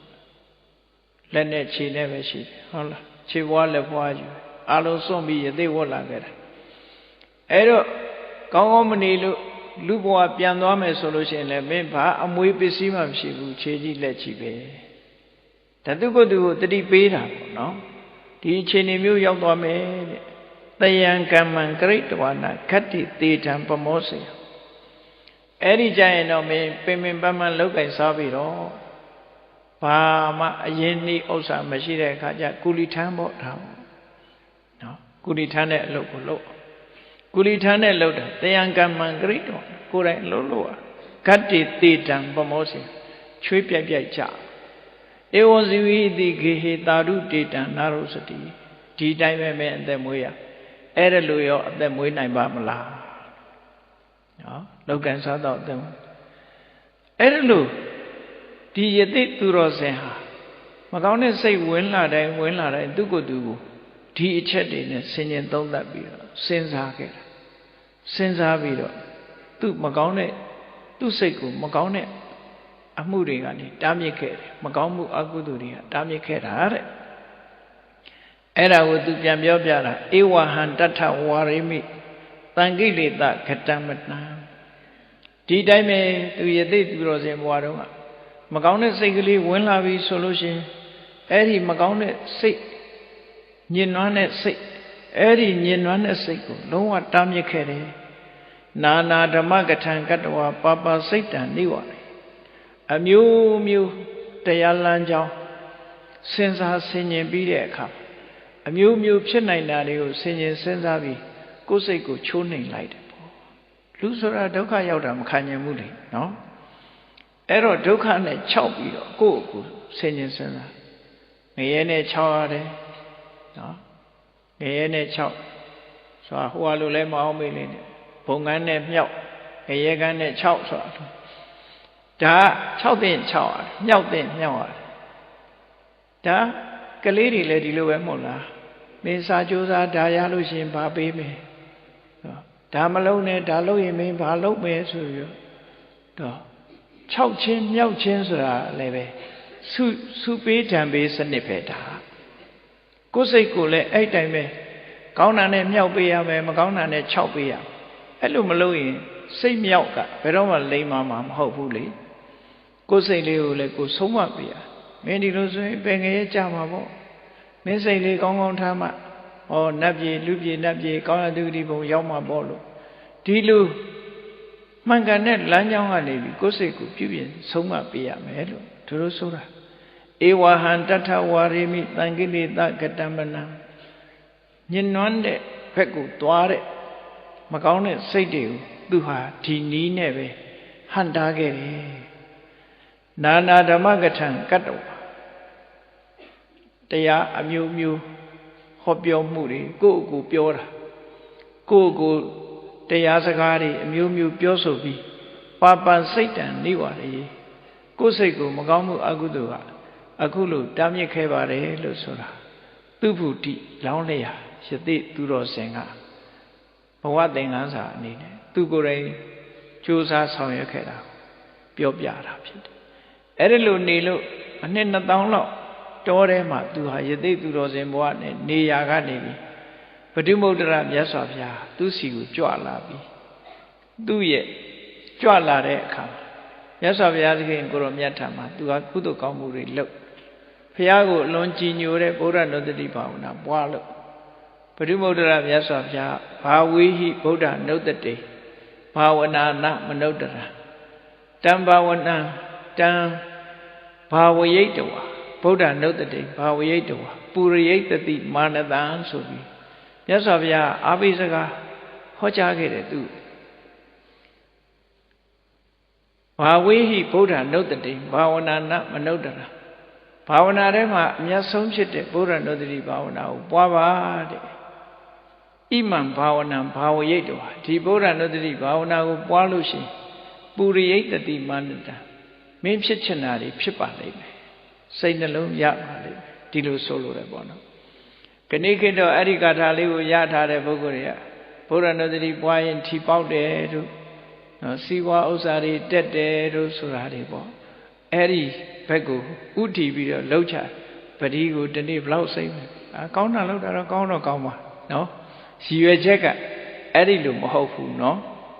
ဗုဒ္ဓနုတ္တိဘာဝနာပွားပြီးတော့သင်ရဲ့စိတ်ဆန္ဒတွေအကုန်လုံးပြည့်ဝလိမ့်မယ်ဗုဒ္ဓနုတ္တိဘာဝနာနဲ့သင်စိတ်ကိုဖြူစင်အောင်လေ့ကျင့်ပါမကောင်းမှုအကုသိုလ်တွေကတားမြစ်ပါလို့မြတ်စွာဘုရားရဲ့ဆုံးမစကားလိုက်နာပွားများပြီးတော့ သူဗုတိအလောင်းလျာယတိသူတော်စင်ဟာကဘာတသိန်းသံဃာထဲမှာကျင်လည်ပြီးဂေါရမမြတ်စွာဘုရားလက်ထက်မှာသူဗုတိဘဝနဲ့ယဟန္တာအဖြစ်ကိုရောက်ရှိခဲ့တာဖြစ်တယ်ပေါ့နော်အဲဒီထေရပါရမှာလာတဲ့အဓိကကတော့သူ့စိတ်ကိုသူဘယ်လိုနှိပ်ကွက်တယ်ဆိုတာလေးတွေကိုမှတ်သားထားဖို့သူ့စိတ်ကိုသူနှိပ်ကွက်တယ်လို့ခွန်ကြီးတို့တွေလည်းကိုယ်စိတ်ကိုဘယ်လိုနှိပ်ကွက်မယ်မကောင်းတဲ့စိတ်တွေပေါ်လာရင်ဘယ်လိုနှိပ်ကွက်မယ်ဆိုတာကိုယ့်ကိုနှိပ်ကွက်ဖို့ကြိုးစားကြရမှာဖြစ်တယ်အေးစိတ်ဆိုတာမကောင်းတဲ့ဘက်ကိုသွားရင်တော့နှိပ်ကွက်ရမှာပဲကောင်းတဲ့ဘက်ကိုသွားလို့ရှိရင်တော့အားပေးရမှာပဲမိမိတို့ရဲ့သားငယ်သမီးငယ်တပည့်ငယ်တွေကောင်းတဲ့ဘက်သွားလို့ရှိရင်ခွင့်ပြုရတယ်လို့မကောင်းတဲ့ဘက်ဆိုရင်နှိပ်ကွက်ရတယ်လို့ကိုယ်စိတ်လေးကိုကြီးပွားတိုးတက်စေခြင်းလို့ရှိရင်မကောင်းတဲ့ဘက်သွားတဲ့စိတ်ကိုနှိပ်ကွက်ပြီးကောင်းတဲ့ဘက်ကိုပို့ဆောင်ပေးကြရမှာဖြစ်တယ်ဆိုတာကိုယ်စီသဘောကျပြီးဒီသင်္ကန်းစာသူဗုတိမထေမြတ်ရဲ့ရှေးဟောင်းသင်္ကန်းစာကိုရယူပြီးကျင့်ကြံကြိုးကုပ်ပွားများအားထုတ်နိုင်ကြပါစေကုန်သတည်းစိတ်တံဂုတ်တံဒုက္ခဝဟံထိမ့်သိမ်းဆောက်ရှောက်ထားတဲ့စိတ်ဟာမိမိထံမောက်တို့ချမ်းသာဒုက္ခကိုယူဆောင်လာတတ်တယ်လို့မြတ်စွာဘုရားကဒီလိုဟောတာဘုရားဟောတဲ့တရားဆိုလွဲမှားစရာအကြောင်းမရှိဘူးလောကလူသားတွေကချမ်းသာဒုက္ခရကြင်ကြတယ်သို့တော့စိတ်ကိုထိန်းနိုင်ကြသလားဆိုတော့မထိန်းနိုင်ဘူးနော်စိတ်ကိုထိန်းသိမ်းဆောက်ရှောက်မှုဟာဓမ္မအရေးကြီးတယ်ထိန်းသိမ်းဆောက်ရှောက်မှုမပြုနိုင်ဘူးဆိုလို့ရှိရင်ချမ်းသာဒုက္ခကိုလိုချင်တဲ့ချမ်းသာဒုက္ခရနိုင်မှာမဟုတ်ဘူးပေါ့အဲ့တော့ချမ်းသာဒုက္ခဆိုတဲ့နေရာမှာအမျိုးမျိုးရှိတဲ့ချမ်းသာဒုက္ခတွေအမျိုးမျိုးရှိအဲ့ဒီချမ်းသာဒုက္ခအမျိုးမျိုးတွေထဲမှာဘယ်လိုချမ်းသာဒုက္ခမျိုးကိုပေးစွမ်းနိုင်တယ်လဲလို့ဆိုရင်သာဝရခိုင်မြဲတဲ့ချမ်းသာဒုက္ခမျိုးထီအောင်စိတ်ကိုထိန်းနိုင်တဲ့ပုဂ္ဂိုလ်တွေကရကြလောကမှာစဉ်းစားကြည့်လေကိုယ်စိတ်ကိုမထိန်းနိုင်တဲ့ပုဂ္ဂိုလ်တွေကစိတ်မထိန်းနိုင်လို့ဆိုပြီးတော့တစုံတစ်ခုသောပြစ်မှုကိုကျူးလွန်မိသွားပြီဆိုလို့ရှိရင်ပြဿနာတွေတက်ပြီးတော့ဒုက္ခရောက်ကြရတာလောကမှာလည်းပဲအထင်ရှားပဲပေါ့အဲ့တော့စိတ်ထိန်းတယ်ဆိုတဲ့နေရာမှာတမန်လောကလူသားတွေထားတဲ့စိတ်ထိန်းမျိုးထိတင်ကိုဆိုလိုတာမဟုတ်ဘူးဒီတဲ့အဆင့်မြင့်တဲ့စိတ်ထိန်းအဆင့်မြင့်တဲ့စိတ်ထိန်းဤတိုင်းထိန်းသိမ်းဆောက်ရှောက်မယ်ဆိုလို့ရှိရင်နိဗ္ဗာန်ချမ်းသာထိအောင်ချမ်းသာဒုက္ခတွေကိုရနိုင်တယ်လို့ဒီလိုဆိုလိုတာအဲ့တော့စကားသံအနေနဲ့တူညီတယ်လို့ပြောပြီးမဲ့လို့အနှစ်သာရပိုင်းကြတော့ကွဲပြားခြားနားမှုတွေရှိတယ်စိတ်ထိန်းတယ်ဆိုတာဘယ်အတိုင်းတာထိထိန်းရဘယ်အတိုင်းတာထိထိန်းရမလဲဘယ်လိုထိန်းရမလဲဘယ်နည်းနဲ့ထိန်းရမလဲမြမကြီးမှာတစ်ချိန်လုံးကပေါ်ခဲ့တဲ့စိတ်တိုင်းထားဆိုတာထိန်းเสียမလိုဘူးလို့ဒီလိုပြောတဲ့စကားမျိုးတွေရှိခဲ့တယ်ပေါ့နော်သို့တော့မြတ်စွာဘုရားသခင်ကိုရမြတ်ဟောထားတဲ့တရားကိုဘုန်းကြီးတို့တွေကမှတ်သားကြရမြတ်စွာဘုရားကစိတ်ဆိုတာတဲ့အာယုံခတ်သိမ်းကနေတားမြစ်ဖို့မလိုဘူးမကောင်းတဲ့အာယုံကဆိုရင်စိတ်ကိုတားမြစ်ရမယ်ထိမ့်သိမ်းဆောက်ရှောက်ရမယ်ဒီလိုဆိုလို့တော့ကောင်းတဲ့အာယုံဆိုတာမတားရဒါလောကသဘာဝစဉ်းစားကြည့်လေကိုယ်သားသမီးကိုထိန်းနေကြတဲ့မိဘတွေကိုယ်ညီငယ်နှမငယ်တွေကိုထိန်းကြတဲ့မောင်နေအမတွေစဉ်းစားကြည့်ပေါ့ဘယ်လိုနေရာထိန်းတာတော့နေရာတိုင်းမှာမသွားရမလာရပိတ်ဆို့တာလားသို့မဟုတ်မသိတဲ့နေရာမသွားရဘူးပြောတာလားဒါအမှန်တမ်းထင်ရှားတဲ့စကားတစ်ခုပဲเนาะအဲ့တော့ကိုကောင်းကျိုးချမ်းသာကိုရစေနိုင်ဖို့အတွက်ကိုယ့်ရဲ့သားသမီးကိုဆောက်ရှောက်ထိန်းသိမ်းတဲ့ပုဂ္ဂိုလ်တွေကမသိတော်တဲ့နေရာကိုမသွားနဲ့အန္တရာယ်ရှိတဲ့နေရာကိုမသွားနဲ့အန္တရာယ်မရှိတဲ့နေရာကျတော့သွားခိုင်းတယ်လေဘုရားကျောင်းကံမသွားရဘူးလို့ဘယ်သူမှမပြောဘူးနော်အန္တရာယ်ရှိတဲ့နေရာမျိုးကျတော့မသွားနဲ့လို့ပြောရတယ်ထို့တူပဲစိတ်ဟာလည်းပဲဒီတိုင်းပဲပေါ့ထိန်းသိမ်းဆောက်ရှောက်ခြင်းဖြင့်အကျိုးရနိုင်တဲ့နေရာမျိုးဆိုရင်ခွင့်ပြုရအကျိုးမရနိုင်တဲ့နေအန္တရာယ်များတဲ့နေရာမျိုးဆိုရင်စိတ်ကိုထိန်းသိမ်းဆောက်ရှောက်ရမယ်လို့ဒီလိုဆိုလိုတာအဲ့လိုဆိုလိုတာဟာတချို့ကလည်းစိတ်ကိုဘယ်အာယုံနဲ့မတွဲအောင်စိတ်ကိုဖယ်ထုတ်ရမယ်ဘာအာယုံမှလက်မခံရဘူးဆိုတာ ဒါအဘိဓမ္မာသဘောကိုနားမလဲလို့ပြောတဲ့စကားတစ်ခုပဲစိတ်ဆိုဒီမှာအာယုန်နဲ့ကင်းပြီးတော့ဖြစ်လို့မရဘူးအာယုန်နဲ့ဝတ္ထုဆိုတာလို့ဒီနှစ်ခုစုံစည်းမှစိတ်ဆိုတာဖြစ်တယ်အာယုန်မစုံမဲနဲ့စိတ်ဘယ်တော့မှမဖြစ်ဘူးစိတ်ဖြစ်လာတယ်ဆိုကြတဲ့ကအာယုန်ရှိလို့ဖြစ်တယ်လို့စာပေကျမ်းကသင်ထားတဲ့ပုဂ္ဂိုလ်တွေအားလုံးသိတယ်ဒါကြောင့်မို့စိတ်တံဆိုတဲ့စကားလုံးကိုဝိဇ္ဇုဆိုတဲ့အခါမှာအာရမဏံစိတ်တေတိဝိသနာတိတိစိတ်တံလို့အာယုန်ကိုသိတတ်သောကြောင့်စိတ်အာယုန်သိတယ်ဆိုတဲ့အဓိပ္ပာယ်ဟာဘယ်လိုသိတာတုံးဆိုအာယုန်ကိုရယူတာလို့သူတို့ပြောတာအဲ့ဒါကိုကောက်ချက်ချလိုက်တဲ့အခါကျတော့စိတ်ဆိုတာအာယုန်နဲ့ကင်းပြီးတော့မဖြစ်ဘူးအာယုန်ရှိမှဖြစ်တယ်ဒါကြောင့်မို့အာယုန်တွေကိုဖယ်ထုတ်ရမယ်လို့ဘုရားမဟောဘူးနော်စိတ်ကိုထိန်းသိမ်းရမယ်လို့သာဟောတာအာယုန်ပေါ်မှာမကောင်းတဲ့စိတ်ဟာမကောင်းတာတွေနဲ့တွဲဖက်ပြီးတော့မသွားစေရဘူးလို့သာဒီလိုဆိုလိုတာအဲ့တော့လွဲမှားတဲ့အမြင်မျိုးကိုမရှိစေရအောင်စိတ်မှန်ရင်အာယုန်ရှိတယ်အာယုန်မရှိဘဲစိတ်မဖြစ်ဘူးတဲ့နောက်ဆုံးမှာမက်စိတ်ဖို့စိတ်တောင်မှပဲနိဗ္ဗာန်ကိုအာယုန်ပြုမှဖြစ်တာလေနိဗ္ဗာန်ဆိုတဲ့အာယုန်မရှိရင်မက်စိတ်ဖို့စိတ်ပေါ်ကုန်မပေါ်နိုင်ဘူးနိဗ္ဗာန်ကိုအာယုန်ပြုရမှပေါ်တာဝိပဿနာဉာဏ်လို့ဆိုတဲ့ဝိပဿနာစိတ်တွေဟာလေသင်္ခါရအာယုန်နမိတ်ရှိမှဒီဝိပဿနာဉာဏ်ဆိုတာဖြစ်တာသင်္ခါရအာယုန်နမိတ်မပါပဲအာယုန်မပါပဲဝိပဿနာဆိုတာမဖြစ်ဘူးတခါဇန်စိတ်တွေဆိုတာလည်းကြည့်လိုက်အောင်ပညာအာယုန်အဓိကအပြင်ပညာအာယုန်ဓမ္မယံခာမဟကုတ်အာယုန်လို့ခေါ်တဲ့စိတ်အာယုန်အဲ့ဒီပညာအာယုန်မဟကုတ်အာယုန်ဆိုတာအာယုန်နဲ့ကင်းပြီးတဲ့အခါမှာဒီဇန်စိတ်တွေဟာဖြစ်နိုင်မှုတဲ့အာယုန်ရှိမှဖြစ်တယ်ဒါကြောင့်မို့လို့စိတ်ဆိုသမျှစိတ်ဟူသမျှဟာအာယုန်နဲ့ကင်းပြီးတော့မဖြစ်ဘူးသို့တော့အာယုန်နဲ့တွဲဖက်ပြီးတော့ဖြစ်လာတဲ့စိတ်မတွဲစေရမှာကဘာလို့ဆိုရင်လောဘနဲ့မတွဲစေရဘူးဒေါသနဲ့မတွဲစေရဘူးမောဟနဲ့မတွဲစေရဘူးအာယုန်ပေါ်မှာလောဘမဖြစ်အောင်ထိန်းတာကိုပဲစိတ်ထိန်းတယ်လို့ပြောတယ်အာယုန်ပေါ်မှာဒေါသမဖြစ်အောင်ထိန်းတာကိုပဲစိတ်ထိန်းတယ်လို့ပြောတယ်အာယုန်ပေါ်မှာမောဟမဖြစ်အောင်ထိန်းတာကိုပဲစိတ်ထိန်းတယ်လို့ပြောတယ်နော်အာယုန်ပေါ်မှာမာနတွေရစ်မှုမှုမရှိအောင်ထိန်းတာကိုပဲစိတ်ထိန်းတယ်လို့ဒီလိုဆိုတာအာယုန်ကိုထိန်းတာမဟုတ်ဘူးအားလုံးကြားဝကြတဲ့ပဋ္ဌာန်းတရားတော်ထဲမှာလဲအာရမဏပစ္စယောဆိုတာရှိတယ်အာရမဏပစ္စယောဆိုတာအာယုန်ဒီစိတ်စေတသိက်တွေကိုထောက်ကူပြုနေတာအာရမဏတတ္တိဖြင့်ကျေစုပြုအာယုန်ဆိုတဲ့မိစရာမရှိလို့ရှိရင်စိတ်စေတသိက်တွေဖြစ်ပေါ်လာနိုင်ခြင်းမရှိဘူးဥပမာပါနဲ့ဥပမာပေးထားတော့ဆိုစိတ်ဆိုတာအားမရှိတဲ့အပြတ်နေတဲ့လူတယောက်နဲ့အလားတန်တူတယ်အာယုံကဘာလို့ဆိုရင်တောင်ဝှေးတို့ဂျိုးတန်းတို့နဲ့အလားတန်တူတယ်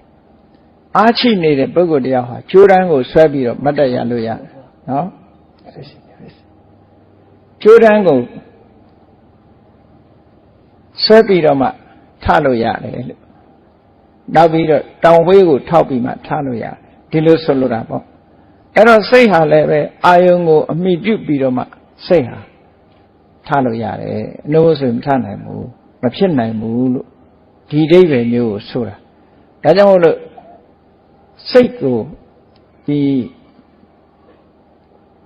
အာယုန်နဲ့ကင်းအောင်လုပ်เสียမလိုဘူးကင်းအောင်လုပ်ရမှာကလောဘနဲ့ကင်းအောင်လုပ်ရမယ်ဒေါသနဲ့ကင်းအောင်လုပ်ရမယ်မောဟနဲ့ကင်းအောင်လုပ်ရမယ်အာယုန်မှာလောဘမဖြစ်အောင်ဒေါသမဖြစ်အောင်မောဟမဖြစ်အောင်နေရမယ်လို့ဒီလိုမှတ်သားကြရတာပေါ့စိတ်ကိုထိမ့်သိမ်းဆောက်ရှောက်တယ်ဆိုတဲ့နေရာမှာတာမန်အားဖြင့်ပြောမယ်ဆိုလို့ရှိရင်အာယုံမောကိုမသွားအောင်ဆောက်ရှောက်တာဒီလိုမဟုတ်ဘူးနော်တာမန်အားဖြင့်ပြောမယ်ဆိုလို့ရှိရင်ရူပယုံသတ္တယုံကဏ္ဍယုံရတ္တယုံဖုဒ္ဓဘာယုံဆိုတဲ့ဒီအာယုံတွေပေါ်မှာစိတ်မသွားအောင်ဆောက်ရှောက်တာလို့ထင်ကောင်းထင်လိမ့်မယ်မဟုတ်ဘူးအဲ့ဒီအာယုန်တွေနဲ့တွေ့ပြီးတဲ့အခါမှာလောဘမဖြစ်အောင်ဒေါသမဖြစ်အောင်မောဟမဖြစ်အောင်ထိမ့်သိမ်းဆောက်ရှောက်တာကိုဆိုလိုတယ်အဲ့ဒီဟာကမှနီလန်မှန်တဲ့တရားလို့ပြောတာစဉ်းစားကြည့်ပေါ့မျက်စိဆိုတာမြင်စရာအာယုန်ရှိရင်မမြင်ပေဘူးလားမြင်မှာပေါ့မျက်စိဆိုတာကြည့်တာပဲလေ ကြည့်ရင်မြင်စရာအာယုံကိုမြင်မယ်နားကလည်းကြားစရာအတန်ဆိုရင်ကြားမှာပဲပေါ့နှာခေါင်းရှိရင်လည်းအနံ့ရမှာပေါ့လျှာရှိသည့်အတွက်ကြောင့်အရသာဆိုတာသိမှာပေါ့ခန္ဓာကိုယ်ရှိသည့်အတွက်ကြောင့်အထီးတွေ့ဆိုတာလာတာပေါ့အဲ့တော့ဒီမျက်စိနဲ့မမြင်ရဘူးနားနဲ့မကြားရဘူးနှာခေါင်းနဲ့မနှမ်းရှူရဘူးလျှာနဲ့မလဲရဘူးခန္ဓာကိုယ်နဲ့မထိတွေ့ရဘူးလို့ဒီလိုဆိုလိုတာမဟုတ်ဘူးအဲ့ဒါလို့ဆိုလိုတယ်ဆိုလို့ရှိရင်မျက်စိမမြင်တဲ့လူမျက်စိနဲ့အစင်းအာယုံမမြင်ရဘူးလေအဲ့ဒါဆိုရင် तू နိဗ္ဗာန်ရမှာပေါ့မျက်ကန်းနေနိဗ္ဗာန်မရပြီဘူးလားမျက်စိနဲ့မြင်တဲ့အာယုံသူ့မှာလွတ်ကင်းတယ်နားမကြားရတဲ့လူရောအတန်မကြားရသည့်အတွက်ကြောင့်ကိလေသာငြိမ်းမှာပေါ့ဒီလိုမှမဆိုလိုတာနော်ဣန္ဒြိယဘာဝနာဆိုတဲ့တရားထဲမှာမြတ်စွာဘုရားဟောထားတာရှိတယ်ဣန္ဒြိယဘာဝနာဣန္ဒြေဆိုတာတခြားကိုပြောတာမဟုတ်ဘူးစာပေစကားနဲ့ပြောတာဣန္ဒြေဆိုတာမျက်စိနားနာလျှာကိုယ်စိတ်ဒီ6ခုဣန္ဒြေလို့ခေါ်တယ်နော်အရက်ထဲမှာပြောတဲ့ဟိုဣန္ဒြေရရနေတဲ့ဣန္ဒြေမရဘူးဆိုတဲ့စကားမျိုးဆိုလိုတာမဟုတ်ဘူးဒီမှာဣန္ဒြေဆိုဒီမှာမျက်စိကလည်းဣန္ဒြေပဲနားကလည်းဣန္ဒြေပဲဒါအရက်စကားနဲ့ပြောတာပေါ့မျက်စိကဣန္ဒြေနားကဣန္ဒြေနှာခေါင်းလျှာကိုယ်စိတ်ကဣန္ဒြေဘာကြောင့်ဣန္ဒြေလို့ခေါ်တာတုံးဆိုအစိုးရလို့ဣန္ဒြေလို့ခေါ်တာဘာကိုအစိုးရတာတုံးဆိုရင်ကြည့်မျက်စိကမြင်သိစိတ်ကိုအစိုးရတယ်ဘယ်လိုအစိုးရတာတုံးဆိုမျက်စိမုံနေမယ်ဆိုလို့ရှိရင်မြင်သိစိတ်ဟာကြီးကြီးလင်းလင်းမဖြစ်နိုင်ဘူးမျက်စိကထိန်းချုပ်ထားတဲ့သဘောပေါ့နော်မျက်စိအမြင်ကောင်းပြီဆိုလို့ရှိရင်မြင်သိစိတ်ဟာကြည့်တယ်နားကလည်းပဲဒီလိုပဲနားကဒီကြားသိစိတ်ကိုသူကထိန်းချုပ်နိုင်တယ်ဘယ်လိုထိန်းချုပ်တာတော့ဆိုရင်ကြီးကြီးလင်းလင်းပြက်ပြက်သားသားကြားရရင်ကြားသိစိတ်ဟာကြည်လင်ပြတ်သားမယ်နားကမကြည်လင်ဘူးဆိုလို့ရှိရင်ကြားသိစိတ်ဟာလည်းမကြည်လင်ဘူးအဲ့တော့သူ့ပေါ်မှာမှီပြီးတော့နေရတာကိုပဲထိန်းချုပ်တယ်အစိုးရတယ်လို့ဒီလိုဆိုတာကဲဆိုပါစို့ဥပမာပို့ပြီးတော့ထင်ရှားအောင်အိမ်တိုင်းဟာလူတွေကြည့်တဲ့မှန်မရှိဘူးလားကဲအဲ့ဒီမှန်ကကြည်လင်းနေတယ်ရှင်မှန်ထဲမှာရုပ်ပုံဟာပြည်ပြင်းလာနော်အကယ်၍မှန်ကမှုံဝါးနေမယ်ဆိုလို့ရှိရင်ရုပ်ပုံပြည်ပြင်းမှာမလားမပြည်ပြင်းဘူးအဲ့ဒါဘယ်သူကနေထိန်းချုပ်ထားတာတော့ဆိုမှန်ကထိန်းချုပ်တာလို့ပြောတာဟုတ်ကဲ့လားမှန်ကနေပြီးတော့ဒီရုပ်ပုံပြည်မှုမပြည်မှုကိုမှန်ကနေပြီးတော့ထိန်းချုပ်နေတာဒီလိုဆိုလို့တာအဲ့တော့ဣန္ဒြိယဣန္ဒြေဆိုတဲ့စကားလုံးဟာလည်းပဲအဲ့ဒီလိုထိန်းချုပ်မှုကိုဆိုလို့တာဒါအဓိပ္ပာယ်မှန်ကိုနားလည်ဖို့လိုအပ်တယ်ပေါ့အဲ့တော့စိတ်ကိုထိန်းချုပ်တယ်စိတ်ကိုထိန်းချုပ်တယ်လို့ဆိုတဲ့နေရာမှာဘာကိုထိန်းချုပ်ရမှာလဲဆိုလို့ရှိရင်အာယုန်နဲ့ဆက်ဆက်ပြီးတော့ဖြစ်ပေါ်လာတဲ့စိတ်တွေလောဘနဲ့မတွဲအောင်ဒေါသနဲ့မတွဲအောင်မောဟနဲ့မတွဲအောင်မာမနာတွေအိတ်တာတွေမစ္စရိယတွေနဲ့မတွဲအောင်ဒီလိုထိန်းချုပ်တာကိုစိတ်ကိုထိန်းချုပ်တယ်လို့ပြောတယ်စိတ်တိုင်းကိုထိန်းချုပ်ရမှာလည်းမဟုတ်ဘူးပေါ့ထိန်းချုပ်เสียမလိုတဲ့စိတ်ရှိတယ်ထိန်းချုပ်เสียလိုတဲ့စိတ်ရှိတယ်ဒီလိုဆိုလို့တာပေါ့နော်ကိုယ်စိတ်လေးဟာမကောင်းတဲ့ဘက်သွားရင်ကောင်းတဲ့ဘက်သွားအောင်လုပ်ရမိဘတွေကသားသမီးကိုဆောက်ရှောက်တဲ့အခါမှာဟဲ့ဒီလမ်းမသွားနဲ့ဒီလမ်းကအန္တရာယ်ရှိတယ်ဟိုလမ်းမသွားနဲ့ဟိုလမ်းကအန္တရာယ်ရှိတယ်ဒီလူနဲ့မပေါင်းနဲ့ဟိုလူနဲ့မပေါင်းနဲ့အန္တရာယ်ရှိတာဆိုရင်တားမြစ်ပေးတယ်လို့ကိုယ်စိတ်လေးကိုယ်လည်းပဲအဲ့လိုတားမြစ်ပေးရမှာဒါကြောင့်မို့မြတ်စွာဘုရားကစိတ်ကိုအာယုံအားလုံးကနေတားရမှာမဟုတ်ဘူးတဲ့မကောင်းတဲ့အာယုံကသာတားရမယ်ကောင်းတဲ့အာယုံကြတော့ခွင့်လွှတ်ရမယ်နော်ဒီလိုဆွလို့တာပေါ့နော်အဲ့တော့စိတ်ကိုထိန်းလင်စိတ်ကိုထိန်းနိုင်မှချမ်းသာရတယ်ဆိုပထမစိတ်ရဲ့သဘောကိုစဉ်းစားကြည့်ကြရအောင်မြတ်စွာဘုရားကတုတ်တန်နေမှာဟောထားတာရှိတယ်ပေါ့စိတ်နဲ့ပတ်သက်ပြီးဟောထားတာရှိတယ်သူထုတ်တတံစိတ်ဆိုတာအမှန်တမ်းမြင်မို့ခက်တယ်မြင်မို့ခက်တယ်ဆိုတာအတိညာမပါလို့ရှိရင်စိတ်ကိုမမြင်နိုင်ဘူးစိတ်ရဲ့သဘာဝကိုမမြင်နိုင်ဘူးအတိညာရှိမှမြင်တာလူတွေကပြောတာနေတာငါစိတ်နဲ့စိတ်ကဘယ်လိုဖြစ်လာတယ်ဆိုတာသိကြမှသိမှာလေစိတ်ဖြစ်လာပုံမြင်မှုအမှန်တမ်းခက်တယ် စိတ်ဆိုတာပြီးတော့မြင်ရတဲ့အသင်္တရံရှိတာလည်းမဟုတ်ဘူးလေစိတ်ကသာအသင်္တရံရှိနေမယ်ဆိုလို့ရှိရင်စိတ်ဆိုတာညတကောင်လဲလျှောက်သွားခြင်းသွားနေမှာပဲလူကအိတ်နေပြီမဲ့လို့စိတ်ကအိတ်ချင်မှအိတ်တာဟုတ်ကဲ့လူကအိမ်ထဲမှာထိုင်းနေပြီမဲ့လို့စိတ်ကအပြင်ရောက်ပြီးလျှောက်သွားနေတာအဲ့တော့အကယ်၍ဒါပုံတရံရှိမယ်ဆိုလို့ရှိရင်ခွေးတောင်ဟောင်းတော့ပေါ့စိတ်ကမမြင်ရဘူးမမြင်ရတဲ့အတွက်ကြောင့်စိတ်ဟာဘဂတိမျက်စိလည်းမမြင်ရတယ်လို့ပဲအသိဉာဏ်နဲ့လည်းပဲသိဖို့တမ္မာပုဂ္ဂိုလ်တွေဖို့မှာစိတ်ရဲ့သဘာဝကိုသိဖို့အမှန်တမ်းခက်ခဲတယ်ဒါကြောင့်မို့သူ့ထုတ်တတအလုံးကိုမြင်ဖို့ခက်ခဲတယ်လို့ဒီလိုပြောတာလူတွေကငါစိတ်နဲ့ပြောနေပြီမဲ့လို့စိတ်ဘယ်လိုဖြစ်တယ်ဆိုတာသိကြမှသိမှာဟုတ်အဲ့တော့စိတ်ကလေးပေါ်လာပုံကိုစဉ်းစားကြည့်ပေါ့ဘယ်လိုပေါ်လာတာလဲလို့ဆိုတာစိတ်ပေါ်လာပုံလေးကိုကိုကသဘောပေါက်အောင်ကြည့်သဘောပေါက်အောင်ကြည့်ဆိုတာတရားဆိုတာကိုယ်ခန္ဓာနဲ့ဆက်ဆက်ပြီးတော့ဖြစ်နေဒါမှမဟုတ်ကိုယ်တိုင်နားလည်အောင်ကြိုးစားအထောက်တရားဆိုတာအဝေးကိုသွားမရှာရဘူးကိုယ်ခန္ဓာကိုယ်ထဲမှာပဲရှာဒါကြောင့်မို့လို့ပြောကြတယ်လေတရားရှာကိုယ်မှာတွေ့ဆိုတာခန္ဓာကိုယ်ထဲမှာပဲကြည့်ရကဲကိုယ့်ကိုယ်ပြန်ကြည့်လိုက်ဘုန်းကြီးတို့တွေမှာဘာပါတော့ဆိုမျက်စိပါတယ်ပါတာလေးတွေကစကြည့်လိုက်မျက်စိပါတော့မြင်စရာအာယုံကိုမမြင်ဘူးလားနော်မျက်စိနဲ့မြင်စရာအာယုံနှစ်ခုစုံလိုက်တယ်စုံလိုက်တာနဲ့မြင်ပြီးတော့သိတဲ့စိတ်ကလေးပေါ်လာမိတ်ထားလို့ရှိရင်မျက်စိမိတ်ထားမယ်မြင်စရာအာယုံမရှိဘူးဆိုရင်မြင်သိစိတ်မပေါ်ဘူးအဲ့တော့ဒါစိတ်ပေါ်လာပုံစာပေကျမ်းဂန်အနေနဲ့ပြောမယ်ဆိုရင်သက္ခုံစပတိစ္ဆရူပေစဥပ္ပစ္စတိသက္ခုဝိညာဏတိဏံသင်္ကတိဖတ်တော်လို့မြတ်စွာဘုရားဟောတာရှိတယ်သက္ခုံစပတိစ္ဆသက္ခုဆိုတာမျက်လုံးစာသန်နဲ့ပြောမယ်ဆိုရင်တော့သက္ခုပတာရရုပ်ပေါ့မျက်လုံးအကြည့်လေးကိုပြောတာမျက်လုံးနဲ့အဆင်းအာယုံမျက်စိနဲ့မြင်စရာအာယုံဒီနှစ်ခုဆုံလိုက်လို့ရှိရင်ဘာဖြစ်လာတော့ဆိုမြင်သိစိတ်မြင်သိစိတ်ကဘယ်ကနေပြီးတော့ဖြစ်ပေါ်လာတော့ဘယ်မှာမှီပြီးတော့ဖြစ်ပေါ်လာတော့ဆိုမျက်လုံးကိုမှီပြီးတော့ဖြစ်တာဟုတ်ကဲ့လား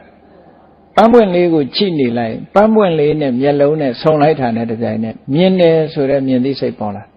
အဲ့ဒီမြင်သိစိတ်ကနေပြီးတော့ဆက်နွယ်ပြီးတော့စဉ်းစားတာတွေလိုက်လာတယ်လှတယ်မလှဘူးဟုတ်လားဒါတွေလိုက်လာတော့လှတယ်လို့တတ်မှတ်လိုက်တာနဲ့တပြိုင်နက်ဘာလိုက်လာတော့လိုချင်လိုက်တာဆိုတာလိုက်မလာဘူးလားမလာဘူးဆိုတာနဲ့မကြည့်ကြတော့ဘူးဆိုတာလိုက်မလာဘူးလားလိုက်လာတယ်စိတ်ဟာအဲ့လိုဖြစ်လာတာစိတ်ဖြစ်ပုံကအဲ့လိုဖြစ်တာနော်မြတ်စွာဘုရားကကြည်ပါဠိတော်တွေမှာရှင်းရှင်းလေးဟောထားတာမျက်စိနဲ့အစဉ်အာယုံကိုအကြောင်းပြုပြီးတော့မြင်သိစိတ်ဖြစ်တယ်ဆိုတော့ဘယ်နှခုရှိသွားတော့၃ခု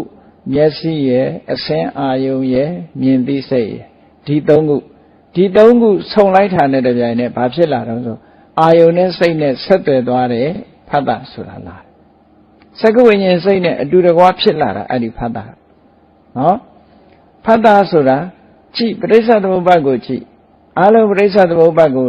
ကြားနာဘူးထားမယ်ဆိုရင်သိတယ်တလယရဏပစ္စယဖတ်တော်တယ်တလယရဏဆိုတာမျက်စိတဲ့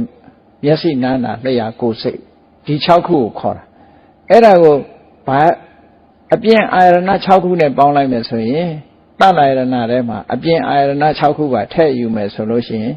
မျက်စိနဲ့ရူပယုံတစ်စုံဟုတ်ကဲ့မျက်စိနဲ့အဆင်းကတစ်စုံနားနဲ့အတန်ကတစ်စုံနှာခေါင်းနဲ့အနံ့လျှာနဲ့အရသာခန္ဓာကိုယ်နဲ့အထိတွေ့စိတ်နဲ့ဓမ္မအာယုံဟောအားလုံးပေါင်းလိုက်တဲ့အခါဒီအတွင်းက6ခုအပြင်က6ခုဆိုတော့ပေါင်းလိုက်တော့ဘယ်နှခုရှိအဲ့ဒါကိုအာယရဏ6ပါးလို့ပြောတာ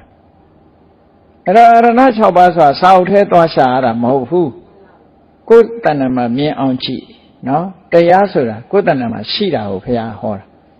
ဓမ္မလက်တွေ့အသုံးချတတ်တာနှုတ်ဆိုရင်တခြားကိုသွားအသုံးချရတယ်ထင်နေတတ်တယ်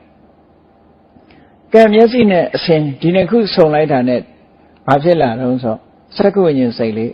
မြင်သိစိတ်လေးပေါ်လာတယ်အဲ့ဒီမြင်သိစိတ်လေးကဘာကိုမှီပြီးတော့ဖြစ်တာတော့ဆိုမျက်လုံးကိုမှီပြီးတော့ဖြစ်တာဒီပြင်နေရာပေါ်တာမဟုတ်မျက်လုံးကပေါ်တာနော်ဒါကြောင့်မို့သက္ကဝတ္ထုကိုမှီတယ်လို့စာဆိုတာ ကဲစက္ကုဝိညာဉ်စိတ်လေးပေါ်လိုက်တာနဲ့မြင်သိစိတ်လေးပေါ်လိုက်တာနဲ့အာယုန်နဲ့ဆက်သွယ်မှုဆိုတာလေးလာအဲ့ဒီမြင်သိစိတ်ကလေးထဲမှာရှင်တွဲပြီးတော့ဖြစ်ပေါ်လာတဲ့ဖတ်တာဆိုတာပါလာအဲ့ဒါကို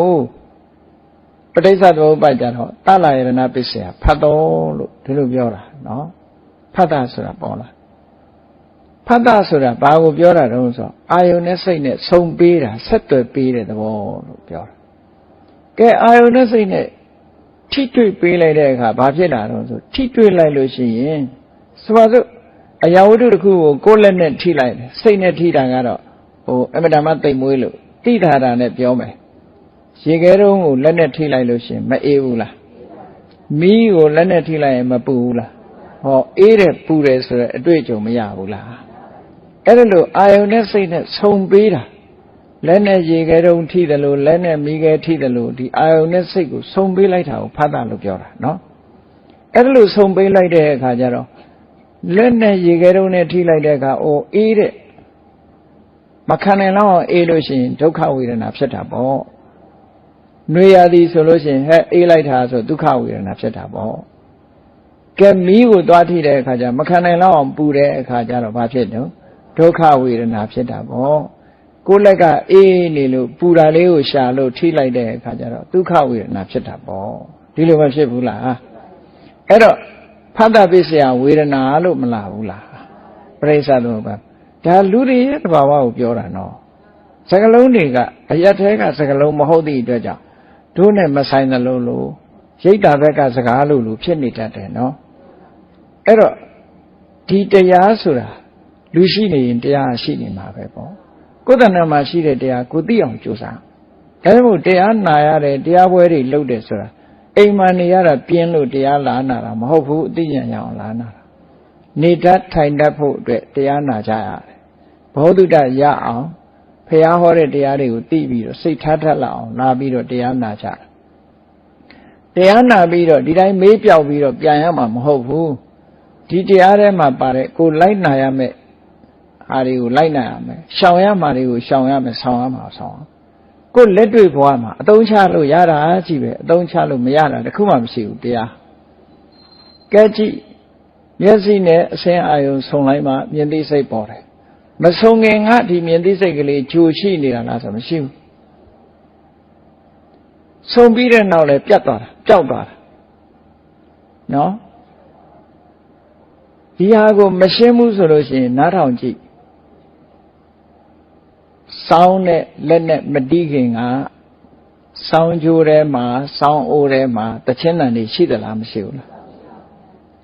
လက်နဲ့တီးခတ်လိုက်တဲ့အခါမှာလက်ရယ်တီးတဲ့လက်ရယ်စောင်းအိုးရယ်စောင်းကြိုးရယ်ဒီသုံးခုပေါင်းလိုက်တဲ့အခါဘာဖြစ်လာတခြင်းတန်လေးထွက်လာတီးတဲ့တခြင်းတန်ထွက်လာငကိုအားရှိနေတာထွက်တာလားမရှိတာထွက်တာလားအေးမြင်သိစိတ်ဆိုတာငကိုအားရှိနေတယ်မြင်သိစိတ်မဟုတ်ဘူးမျက်စိနဲ့အဆင်းအာယုန်နဲ့ဆုံလိုက်လို့ထွက်လာတဲ့မြင်သိစိတ်စောင်းတံပေါ်လာတယ်လို့ပေါ်လာတာပေါ်လာပြီးပြရောက်သွားတော့ပျောက်သွားတာဒီမြင်သိစိတ်လေးကလည်းပေါ်လာပြီးရင်ပဲဖြစ်သွားတော့ပျောက်သွားတာပဲအနိစ္စဆိုတာအဲ့ဒါကိုပြောတာနော်အနိစ္စရဲ့သဘောဟာငကိုကရှိနေတာမဟုတ်ဘဲနဲ့ဖြစ်လာတယ်ဖြစ်လာပြီးတဲ့နောက်မှလည်းပျောက်သွားတယ်ဒါကိုအနိစ္စလို့ပြောတာပျောက်သွားပြီးတဏှာသွားစုနေတာလည်းမဟုတ်ဘူးမဖြစ်လာခင်ကတဏှာမှာအစင်းနဲ့ပုံနေတာလည်းမဟုတ်ဘူးငါဥပမာတစ်ခုကိုစဉ်းစားကြည့် gas မီးချစ်လေးလူတိုင်းသိတယ် gas မီးချစ်ထဲမှာမီးရှိလားမရှိဘူးဒါဖြင့်မီးပဲကရမီးကဘာကြောင့်ဖြစ်တုံးဆိုအကြောင်းပေါင်းစုံလို့မီးဖြစ်တာဟုတ်ကဲ့လားအကြောင်းပေါင်းစုံက gas မီးချစ်ထဲမှာ gas ရှိတယ်နော် gas မီးချစ်ထဲမှာဘိန်းလုံးနဲ့အောက်ခံနှစ်ခုဖိပုတ်လို့ရှိရင်မီးပူနိုင်တဲ့အရာတစ်ခုရှိတယ်လက်နဲ့ဖိပုတ်တယ်ဆိုဟောဒီအကြောင်းသုံးခုစုံမှဘိန်းကလေးတတ်ထားရုံနဲ့လည်းမီးမထွက်ဘူး gas လေးထည့်ထားရုံနဲ့လည်းမီးမထွက်ဘူးလက်နဲ့ဖိမချစ်မချင်းမီးမထွက်ဘူးမို့လားအေးအဲ့ဒါလိုပဲဘုန်းကြီးတို့တွေမှာမျက်စိလည်းရှိနေတယ်ပြင်ပကမြင်စရာအာယုန်တွေလည်းရှိတယ်သို့တော့ဒီနှစ်ခုမစုံဘူးဆိုရင်မြင်သိစိတ်ပေါ်ပါမလားမြင်သိစိတ်မှာမပေါ်ဘူးဆိုလို့ရှိရင်ကြည့်ဆက်သွယ်မှုဆိုတဲ့ဖတ်တာလည်းပေါ်မလာဘူး တာပေါ်မလာဘူးဆိုလို့ရှိရင်ခံစားမှုဆိုတဲ့ချမ်းသာတာလားဆင်းရဲတာလားဆိုတဲ့ခံစားမှုတွေကလည်းမပေါ်လာဘူးဖတ်တာပစ္စယဝေဒနာဟုတ်ကဲ့ဖတ်တာပေါ်မှာဝေဒနာဆိုတာပေါ်လာအဲ့ဒါလို့ပေါ်လာတော့ဘာဖြစ်လဲလို့ဆိုရင်လူတွေကဒုက္ခဆိုတဲ့ချမ်းသာခံစားမှုလေးပေါ်တဲ့အခါကျတော့နောက်ထပ်ခံစားခြင်းနဲ့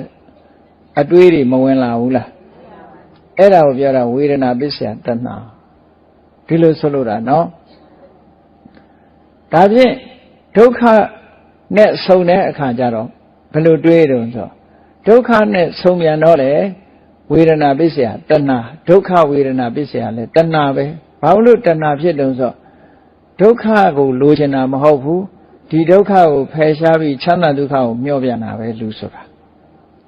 ဆင်းရဲတဲ့လူကလည်းဘာကိုမျှော်တော့ချမ်းသာတာကိုမျှော်တာချမ်းသာတဲ့လူကလည်းဘာကိုမျှော်တော့ချမ်းသာတာကိုပဲမျှော်တယ်ဒါကြောင့်မို့လို့ဝေဒနာပစ္စယတဏှာလို့ဒီလိုပြောတာဒါသဘာဝတရားတွေဖြစ်ပုံကဒီတိုင်းပဲဖြစ်တာနော်ကောအဲ့ဒီနေရာမှာထိမ့်ချုပ်ခိုင်းတယ်စိတ်ကိုထိမ့်စိတ်ကိုထိမ့်ဆိုတာဘယ်တိုင်းတာကိုဘယ်နေရာကိုထိမ့်တာတုံးဆိုဝေဒနာပစ္စယတဏှာအဲ့ဒီနေရာကိုထိမ့်ခိုင်းတာဒါကိုသဘောပေါက်ဖို့လိုတယ်နော်မြင်သိစိတ်ကိုသွားထိမ့်เสียမလိုဘူးမြင်သိစိတ်ကြောင့်ဖြစ်ပေါ်လာတဲ့မြင်သိစိတ်နဲ့သုံးခုစုံလို့ဖြစ်လာတဲ့ဖတ်တာကိုထိမ့်เสียမလိုဘူးဝေဒနာဆိုတာကိုထိမ့်เสียမလိုဘူးလိုတာကပါလေဝေဒနာပစ္စယတဏှာဆိုတာကိုထိမ့်ရတယ်ဟုတ်ကဲ့လားတဏှာလိုချင်တာရရင်တဏှာလိုချင်တာမရလို့ရှိရင်ဒေါသဒီတစ်ခုကလာတာဖြစ်ဖြစ်အကုသိုလ်တွေလည်းအဲ့ဒီနေရာမှာဝင်လာတာပဲတဏှာခေါင်းဆောင်ပြီးဝင်လာလို့ရှိရင်မာနတွေတို့ဒိဋ္ဌိတွေတို့တခြားအိတ်သားတွေတို့မစ္စရိယာတွေတို့ဆိုတာတွေနောက်ကနေပြီးတော့စိတ်ကူးစိတ်တန်းထဲမှာဆွဲပြီးတော့အကုန်ပါလာတတ်တယ်အဲ့ဒါတွေကိုထိန်းခိုင်းတာတဲ့စိတ်ထိန်းနေစိတ်ထိန်းနေဆိုတာဒါပြောတာနော်အဲ့တော့ဒီလိုသိဖို့ကမခက်ဘူးလားတာမန်ပုဂ္ဂိုလ်တွေဆိုလို့ရှိရင်စာမသိရလို့ရှိရင်ဒီလိုသိဖို့ခက်တယ်ဒါကြောင့်မို့လို့စိတ်ဆိုတာပညာဉာဏ်နဲ့မြင်ဖို့အမှန်တမ်းခက်လို့သူ့ထုတ်တတ်တာအလွန်ကိုမြင်ဖို့ခက်ခဲတဲ့တရားဖြစ်တယ်သူနိပုဏ္ဏအလွန်တိမ်မွေ့တယ်တိမ်မွေ့တယ်နည်းနည်းတယ်မြင်ဖို့ခက်တယ်သို့တော့ဒီစိတ်ကလေးဟာသူ့အကြောင်းသိဖို့မြင်ဖို့ခက်ပေမဲ့လို့ယထကာမနိပါတိနာကိုလိုချင်တဲ့အာယုန်ဒီပေါ်မှာသူဖြစ်ချင်တယ်လို့အာယုန်ရှိတဲ့နေရာကိုသွားရောက်တတ်တဲ့သဘောရှိတယ်ပေါ့စိတ်ဆိုတာစိတ်ဘယ်လိုသွားတယ်ဆိုတာစဉ်းစားကြည့်ပေါ့အဲ့ရထဲမှာလဲပြီးတော့အိတ်နေတယ်အလုံးတိတ်ဆိတ်ငြိမ်သက်နေတယ်ဆိုရင်ဟိုတွေးဒီတွေးမယ်ထောက်ခနဲ့အတန်လေးကြားရင်အဲ့ဒီကိုစိတ်ကရောက်မသွားဘူးလားရောက်သွားတယ်အနံကလေးရရင်ရောစိတ်ကရောက်မသွားဘူးလားရောက်သွားတာအာယုရှိတဲ့ဘက်ကိုသူကရောက်သွားတယ်ဒီသဘောကိုဆိုလိုတာနော်အဲ့ဒါကိုယထကာမနိပါတိနာသူသွားခြင်းနဲ့အာယုဘက်ကိုစွတ်သွားတတ်တယ်စိတ်တံရခေထမေတာဝီအဲ့ဒါလို့ဖြစ်ချင်တိုင်းဖြစ်ပြီးတော့လောဘနဲ့ပေါင်းလိုက်ဒေါသနဲ့ပေါင်းလိုက်မောဟနဲ့ပေါင်းလိုက်နဲ့ဒီစိတ်ကလေးဟာအတွေးတွေဝင်ပြီးလောဘဖြစ်လိုက်ဒေါသဖြစ်လိုက်မောဟဖြစ်လိုက်ဆိုတာတွေကိုလောဘနဲ့မပေါင်းဖို့ဒေါသနဲ့မပေါင်းဖို့မောဟနဲ့မပေါင်းဖို့ထိန်းတာဒီလိုဆိုလိုတာနော်အဲ့တော့လောဘမဖြစ်အောင်ထိန်းရမယ်ဒေါသမဖြစ်အောင်ထိန်းရမယ်မောဟမဖြစ်အောင်ထိန်းရအဲ့ဒါကိုပဲစိတ်ကိုထိန်းနေစိတ်ကိုစောင့်ရှောက်တယ်ဒါဖြင့်ဘာနဲ့ထိန်းမှာတော့ဆိုတော့တတိနဲ့ထိန်းတတိကိုလေ့ကျင့်ဒါကြောင့်မို့မြတ်စွာဘုရားကမဟာသတိပဋ္ဌာန်သုတ်မှာဆိုလို့ရှိရင်အာယု၄မျိုးပေါ်မှာစိတ်ကိုအမြဲမပြတ်လေ့ကျင့်ပေးတဲ့အနေနဲ့တတိကိုလေ့ကျင့်ပေးတဲ့အနေနဲ့ကာယတဲ့ဝေဒနာတဲ့စိတ်ဓာတ်တဲ့ဓမ္မလို့ဆိုပြီးတော့အာယု၄မျိုးပေးထားတယ်မဟုတ်လားကာယလို့ဆိုတဲ့ဟောဒီခန္ဓာကိုယ်နဲ့ဆက်သွယ်နေတဲ့ထွက်လေဝင်လေတို့ခန္ဓာကိုယ်ရဲ့လှုပ်ရှားမှုတွေတို့ဒီပေါ်မှာစိတ်ကလေးထားမယ်ဆိုရင်တတိထားမယ်ဆိုရင်ခုနလောဘဆိုတာဖြစ်မလာနိုင်အောင်ဒေါသဆိုတာဖြစ်မလာနိုင်အောင်ထိန်းနိုင်သွားဝေဒနာဆိုတဲ့ခံစားမှုလေးရဲ့သဘာဝကိုသိနေအောင်ကြိုးစားမယ်တတိနဲ့ဝေဒနာနဲ့ကတ်ထားမယ်ကတ်ထားလို့ရှိရင်နောက်ကအသိပညာလိုက်လာမယ်လိုက်လာလို့ရှိရင်လောဘဆိုတာဖြစ်လာဖို့အခြေအနေမရှိဘူးဒေါသဖြစ်လာဖို့အခြေအနေမရှိဘူးဒါလည်းထိန်းတယ်လို့ပြောတာပဲနော်စိတ်ကသူရဲ့ကိုယ်စိတ်ကလေးကိုပြန်ပြီးတော့ကြည့်တာဖြစ်လာတဲ့စိတ်ကလေးကိုပြန်ပြီးတော့ရှုတာဟာလည်းပဲစိတ်တ ानु ပဒနာအနေနဲ့ပြန်ပြီးတော့ရှုမယ်ဆိုလို့ရှိရင်လည်း လောဘနဲ့မတွဲအောင်ဒေါသနဲ့မတွဲအောင်မောဟနဲ့မအောင်ထိန်းတဲ့သဘောပဲပေါ့ဒီအာယုန်တွေပေါ်မှာစိတ်ကိုဒီအာယုန်တွေနဲ့ထိတွေ့အောင်တတိတရားနဲ့စိတ်ကိုထိန်းသိမ်းဆောက်ရှောက်ပေးရတာတဲ့အဲ့ဒါကိုဆုံးလို့တယ်နော်အဲ့ဒါကြောင့်မလို့အဲ့ဒီလိုစိတ်ကိုထိန်းနိုင်ရမယ်တဲ့မင်းချမ်းသာဒုက္ခဆိုတာမရဘူးဒါကြောင့်မို့ဒီဒေသနာတော်မှာစိတ်တံရခေထမေတာဝီပညာရှိပုဂ္ဂိုလ်ဟာစိတ်ကိုထိန်းရမယ်မထိန်းလို့ရှိရင်ဘာဖြစ်မထိန်းရင်ဒုက္ခရောက်မယ်ထိန်းရင်ဘာဖြစ်လဲဆိုရင်စိတ်တံဂௌတံဒုက္ခဝဟံဒုက္ခကိုဟောဒီထိန်းသိမ်းပေးတဲ့စိတ်ကလေးကယူဆောင်လာတယ်ကိုယ့်ကိုချမ်းသာဒုက္ခကိုပေးတယ်လို့ဒီလိုဆိုလို့တယ်ပေါ့အေးစိတ်ကိုထိန်းတဲ့နေ့အတွက်ကြောင့်ချမ်းသာဒုက္ခတွေရသွားကြတာချိပတာစာရီဆိုတဲ့အမျိုးသမီးဟာငကိုယ်တော်ကစိတ်ကိုမထိန်းနိုင်ဘူးတောကတွေနဲ့ဖြည့်ဆည်းပြီးတော့နောက်ဆုံးမှအယူတဲ့မှာဘဝရောက်သွားတယ်စိတ်မထိန်းနိုင်လို့နောက်ဆုံးမှမြတ်စွာဘုရားနဲ့တွေ့တဲ့အခါအေးတတိထားလို့တတိပฏิလဘတတိပြန်ရအောင်ကြိုးစားပါတတိထားပါလို့မြတ်စွာဘုရားကမိန့်ကြားလိုက်တဲ့အချိန်မှာတတိပြန်ရသွားရသွားတဲ့အခါကျတော့သူ့စိတ်ကိုသူထိန်းနိုင်လာတဲ့အခါကျတော့ကြည့်နောက်ဆုံးမှာယဟန္တာထေရီမာကြီးဖြစ်သွားပြီးတော့သူ့ဖို့ကနောက်ထပ်ငိုစရာဆိုတာမလာတော့နော်ယူဖို့နေတာငိုဖို့လည်းမလာဘူးစိုးရိမ်ဖို့လည်းမလာတော့ဘယ်သူတည်းမှလည်းမစိုးရိမ်တတ်တော့ဘူးစိတ်ဟာတည်ငြိမ်ပြီးတော့တုန်လုံးမှုကင်းသွားတယ်။ဘာဖြစ်လို့တော့ဆိုခုနကလောဘနဲ့လည်းမတွဲတော့ဘူးဒေါသနဲ့လည်းမတွဲတော့ဘူးမောဟနဲ့လည်းမတွဲတော့ကိလေသာတွေနဲ့တွဲတဲ့စိတ်ကမှပြော့ညံ့တာကိလေသာတွေနဲ့မတွဲရင်စိတ်ဟာတန့်ပြန့်ပြီးတော့ခိုင်မာတယ်လို့ဒီလိုပြောတာရွှေပရင်ဆရာတွေမေးကြည့်ပေါ့ရွှေထဲမှာတခြားဓာတ်တတ္တုတွေရောနေသေးလို့ရှင်ရွှေဟာမတန့်စင်ရသေးဘူးဆိုရင်ပတိလက်ကောင်လုံးမဲ့ဆိုရင်ကျိုးသွားတယ်လုံးလို့မရဘူးနားမဆွဲလို့မရဘူးเนาะစိတ်ဟာလည်းပဲဒီတိုင်းပဲစိတ်ထဲမှာကိလေသာတွေရှိနေလို့ရှိရင်တရားဓုတရားမြတ်နိဗ္ဗာန်ကိုအာရုံပြုဖို့ဆိုတာခက်တယ်ဝေးလာဝေးเนาะအဲ့ဒါကြောင့်မို့လို့စိတ်ရဲ့အညစ်အကြေးဆိုတဲ့လောဘတွေဒေါသတွေမောဟတွေဒါတွေကနေကင်းဝေးအောင်စိတ်ကိုကမ္မထံကျင့်စဉ်တစ်ခုနဲ့တန့်စင်ပြီးတော့ပေးရမယ်တဲ့အဲ့လိုတန့်စင်ပေးခြင်းဒီပဲနဲ့စိတ်ကိုထိန်းခြင်းလို့ဒီလိုဆိုလိုတာဘုရားမြတ်စွာရဲ့တရားတော်အဲ့ဒီလိုစိတ်ကိုထိန်းနိုင်မှချမ်းသာဒုက္ခဆိုတာရနိုင်တယ်တဲ့မထိန်းနိုင်လို့ရှိရင်ဆင်းရဲဒုက္ခတွေနဲ့ကြုံမှာပဲအဲ့တော့ဒီတရားတွေဟာဒုနဲ့မဆိုင်ဘူးလို့မအောင်မေ့လေနဲ့ဒါကစိတ်တာသွားပြီးတရားထုတ်မှဒါတွေကဖြစ်တာကိုယ့်အိမ်မှာမဖြစ်ဘူးလို့ဒီလိုမအောင်မေ့လေနဲ့မြတ်စွာဘုရားလက်ထက်တုန်းကဘုရားကြောင်းသွားပြီးတော့တရားနာတယ်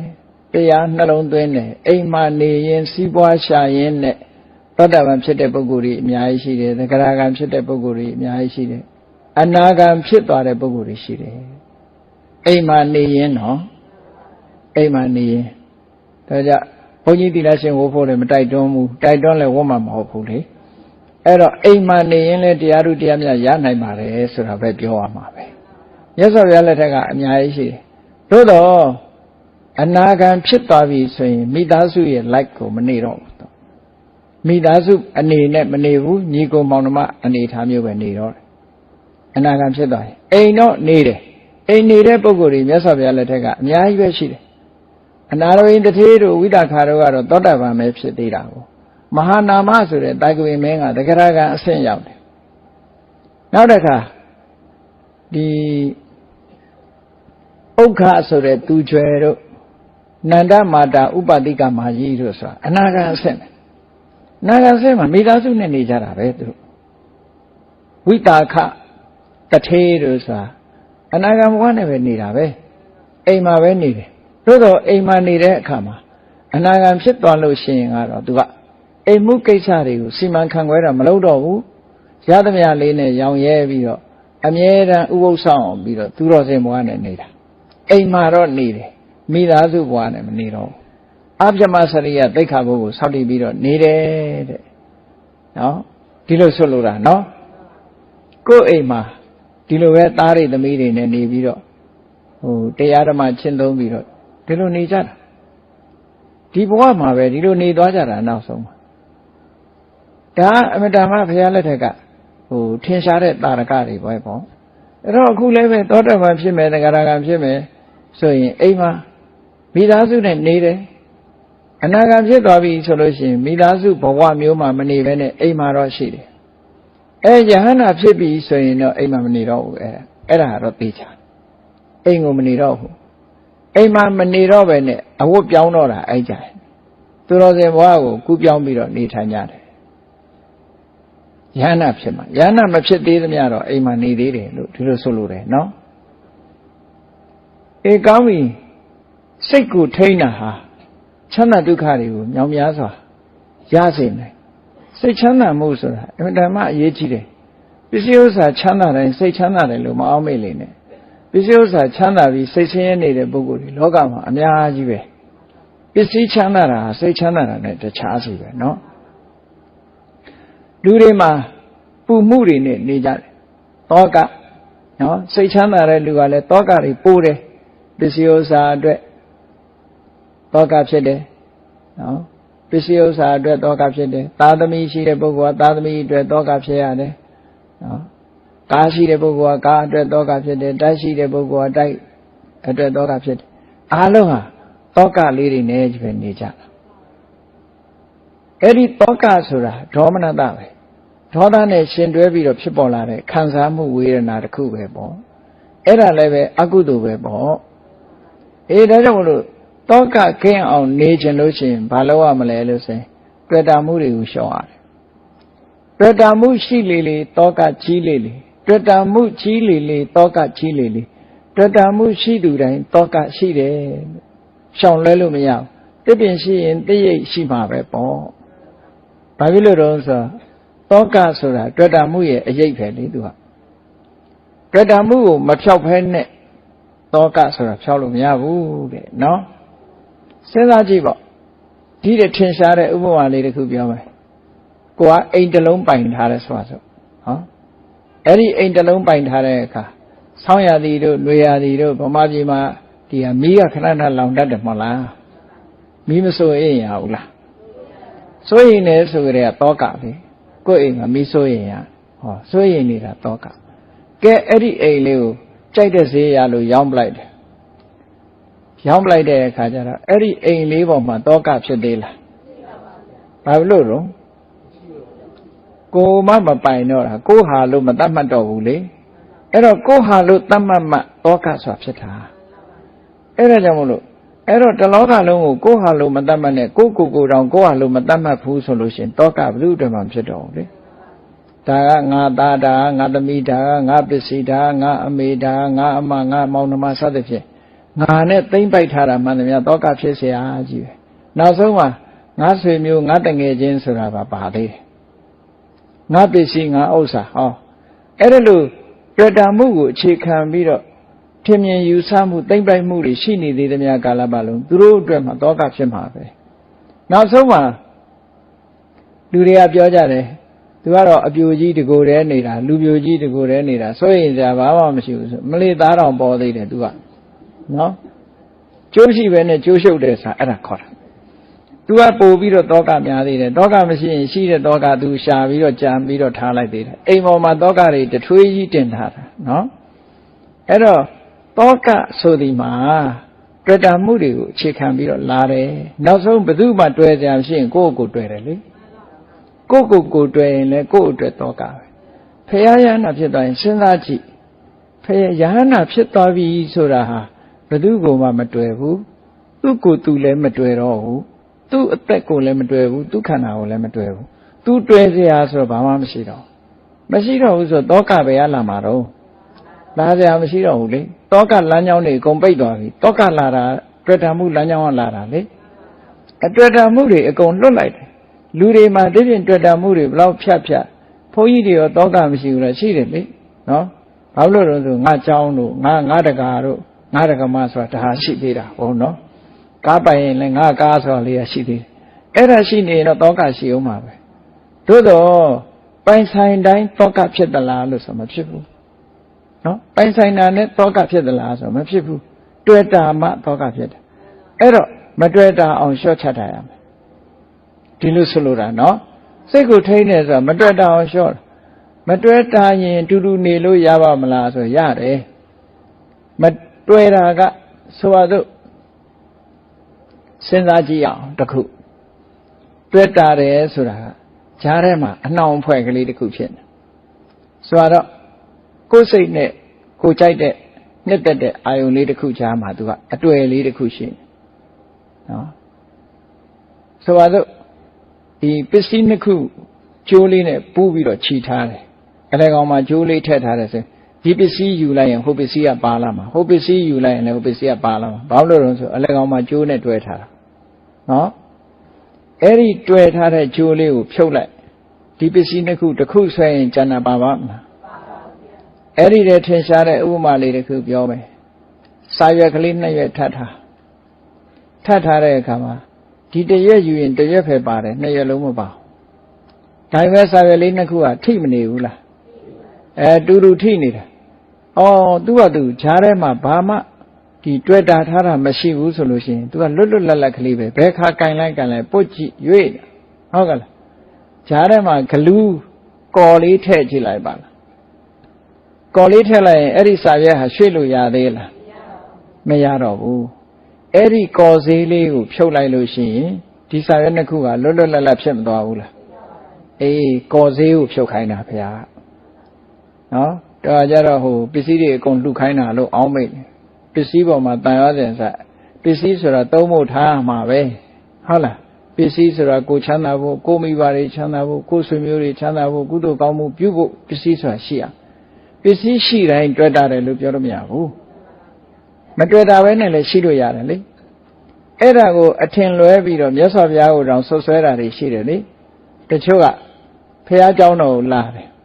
မြတ်စွာဘုရားကိုကြည်ညိုတဲ့တကားတွေတထေးတွေကဆောက်လှူထားတာခန္ဓာကုတိတိုက်ဆိုတိတ်ကောင်းတယ်နော်တန်ဖိုးမဖြတ်နိုင်လောက်အောင်ယရနာတွေနဲ့စီချဲပြီးတော့ဆောက်လုပ်ထားတာအင်တာမဘုရားကိုကြည်ညိုတော့သူတို့ကြည်ညိုတော့ဆောက်တယ်မြတ်စွာဘုရားကအဲ့ဒီခန္ဓာကုတိတိုက်ပေါ်မှာသတင်းသုံးတယ်သတင်းသုံးတဲ့အခါကျတော့တခြားဘာသာမှာချိုးချိုးချမ်းချမ်းကျင့်တဲ့ပုဂ္ဂိုလ်မျိုးတွေကရှိတယ်ဘယ်လောက်ထိအောင်ချိုးချမ်းတော့ဆိုအဝတ်တောင်လက်မခံဘူးတုံးလုံးနေတယ်နော်ပုရဏကသဝတို့မက္ခလိဂောသလတို့နိဂန္ဓာနာတပုဒ္ဒတို့ဆိုတာအဝတ်တောင်ဝတ်တာမဟုတ်ဘူးဘာလို့လဲဆိုအတွေ့အတာဖြတ်တယ်ဆိုပြီးတော့သူတို့ဖြတ်ပုံဖြတ်နည်းကတစ်မျိုးတွေ့တာဖြတ်တာမဟုတ်အဝတ်ကိုဖြတ်တာအဝတ်ဖြတ်တော့တုံးလုံးကြီးပေါ့ဗျာဘယ်ကြည့်ခေါင်မှမလို့နော်ဒီတွေ့တာမှဝတ်လို့ရတာမှမဟုတ်ပဲနဲ့ကဲဆိုတော့ချမ်းလို့အဝတ်ကလေးကိုခြုံလိုက်တယ်လို့ဆိုတာတွေ့တာလို့ခြုံတာလားချမ်းလို့ခြုံတာလားချမ်းလို့ခြုံလို့ရတာပဲတွေ့မှခြုံဖြစ်တာမှမဟုတ်တာပဲဟုတ်ကလားအဝတ်ကလည်းပဲအဝတ်ကိုလုံးညုံအောင်တတ်ရအောင်ဝတ်တဲ့အဝတ်ကရှိတယ်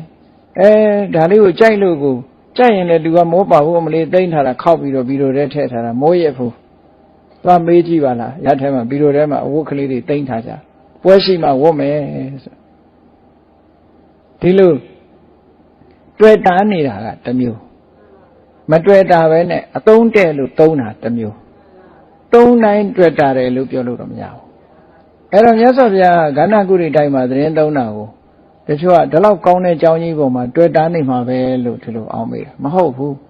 မြတ်စွာဘုရားကသတင်းသုံးတဲ့စာလှူထားတဲ့လူတွေကုသိုလ်ရပါစေ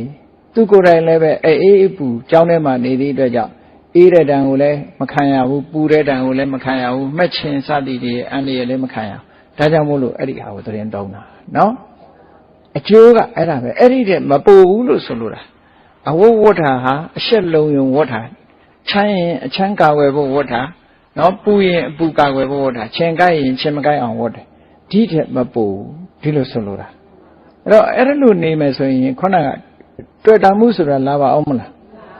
မလာဘူးအဲ့ဒါကိုသုံးတိုင်းတွေ့တာတယ်လို့ပြောလို့မရဘူးဒါကြောင့်မို့လို့မြတ်စွာဘုရားကမစ္စည်းမပฏิပဒါအလွန်အကျွံမလွတ်အပ်ဖဲနဲ့ချစ်နာမျိုးဘယ်တော့မှမလုပ်ဘူးမြတ်စွာဘုရားခုနကအဝတ်ချွတ်ချင်တိုင်းချွတ်အတွင်းထဲကတဏှာရာကရှိနေကျွတ်ပါမလားကျွတ်ဘူးချွတ်ရမှာကတဏှာချွတ်ရမှာအဝတ်သွားချွတ်တော့လူမြင်မကောင်းဖြစ်ကုန်တာပေါ့ဒီလိုဆိုလိုတာပေါ့နော်ချွတ်ရမှာအဝတ်မဟုတ်ဘူးလေဆိုပါစို့စက္ကူနှစ်ခုခွာလို့မရအောင်ကတ်နေတာဘယ်သူကြောင့်ကတ်တာတော့ကော်ကြောင့်ကတ်တာအဲ့ဒီကော်ဈေးကိုဖြုတ်လိုက်လို့ရှိရင်ပ ပြီးရောပဲမဟုတ်လားအဲ့တော့ကော်စည်းဖြုတ်တယ်နှစ်ခုကြားမှာချီနှောင်ထားတဲ့အကျိုးလေးကိုဖြတ်တယ်ဆိုရင်ဒါပြီးပြီလေသားနဲ့သမီးနဲ့နေတဲ့အခါမှာလည်းပဲသားပေါ်မှာတန်ရောစဉ်သမီးပေါ်မှာတန်ရောစဉ်ဆိုတာဒီနှစ်ခုကြားထဲမှာတွဲနေတဲ့ကျိုးလေးကိုတဏှာလေးကိုတန်ရောစဉ်လို့ပြောတာသားနဲ့တူတူနေရမှာမဟုတ်ဘူးသမီးနဲ့တူတူမနေရဘူးလို့ဒီလိုဆိုလိုတာမဟုတ်ဘူးပစ္စည်းကိုမပိုင်ရဘူးလို့ဆိုတာလည်းမဟုတ်ဘူးအဲ့တော့ဒီခြားထဲမှာတွေ့တာနေတဲ့တဏှာကိုဖြတ်ခိုင်းတာညဆောဗျာဘယ်လိုဆိုလို့တာနော်အဲ့တော့ထိန်းတယ်စိတ်ကိုထိန်းတယ်ဆိုတဲ့နေရာမှာလည်းပဲခုနကအာယုန်နဲ့စိတ်နဲ့တွေ့ကပ်ပြီးတော့တွေ့တာတတ်တဲ့တဏှာကိုထိန်းလိုက်ခြင်းအပြင်စိတ်ကိုထိန်းပြီးသားဖြစ်သွားတယ်လို့အဲ့ဒါလို့တဏှာကလွတ်ကင်းလို့လွတ်မြောက်သွားတဲ့စိတ်ထိန်းသိမ်းဆောက်ရှောက်ထားတဲ့စိတ်တဏှာနဲ့မတွဲအောင်ဒေါသနဲ့မတွဲအောင်မောဟနဲ့မတွဲအောင်မာမနာတွေနဲ့မတွဲအောင်ထိမ့်သိမ်းဆောက်ရှောက်တဲ့စိတ်ဟာချမ်းသာဒုက္ခကိုပေးတယ်လို့တောကအ ਨੇ ဆုံးတောကဆိုတာမဖြစ်တော့ပစ္စည်းပိုင်တယ်ဒီပစ္စည်းကဘာအတွက်ကားရှိတယ်ဒီကားကဘာတော့အေးသွားကြရှိရင်သွားဖို့ပဲဟောပြက်သွားရင်လည်းဩပစ္စည်းသင်္ခါရလူသင်္ခါရ9000တနေ့တည်အောင်မှာဟောတောကဖြစ်ခဲ့လားမဖြစ်ဘူးအမှန်မြင်တောကဆိုတာမဖြစ်ဘူးဒီလိုဆိုလိုတာပေါ့မြတ်စွာဘုရားနော်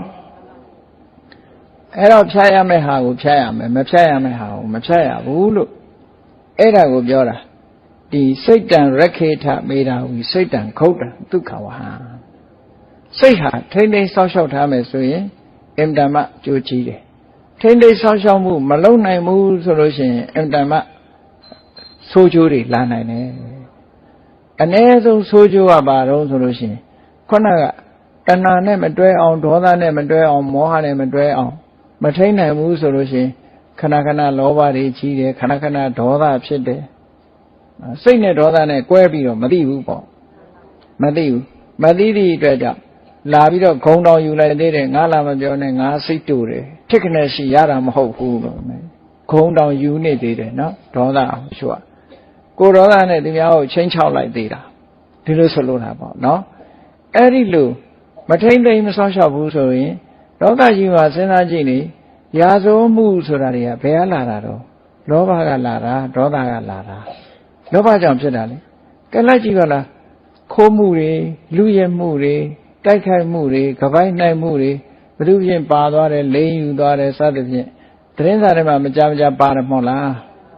အဲ့ဒါတွေဟာဘယ်သူကြောင့်ဖြစ်တာတော့ဆိုလောဘနဲ့တွဲနေတဲ့စိတ်ကြောင့်ဖြစ်တာ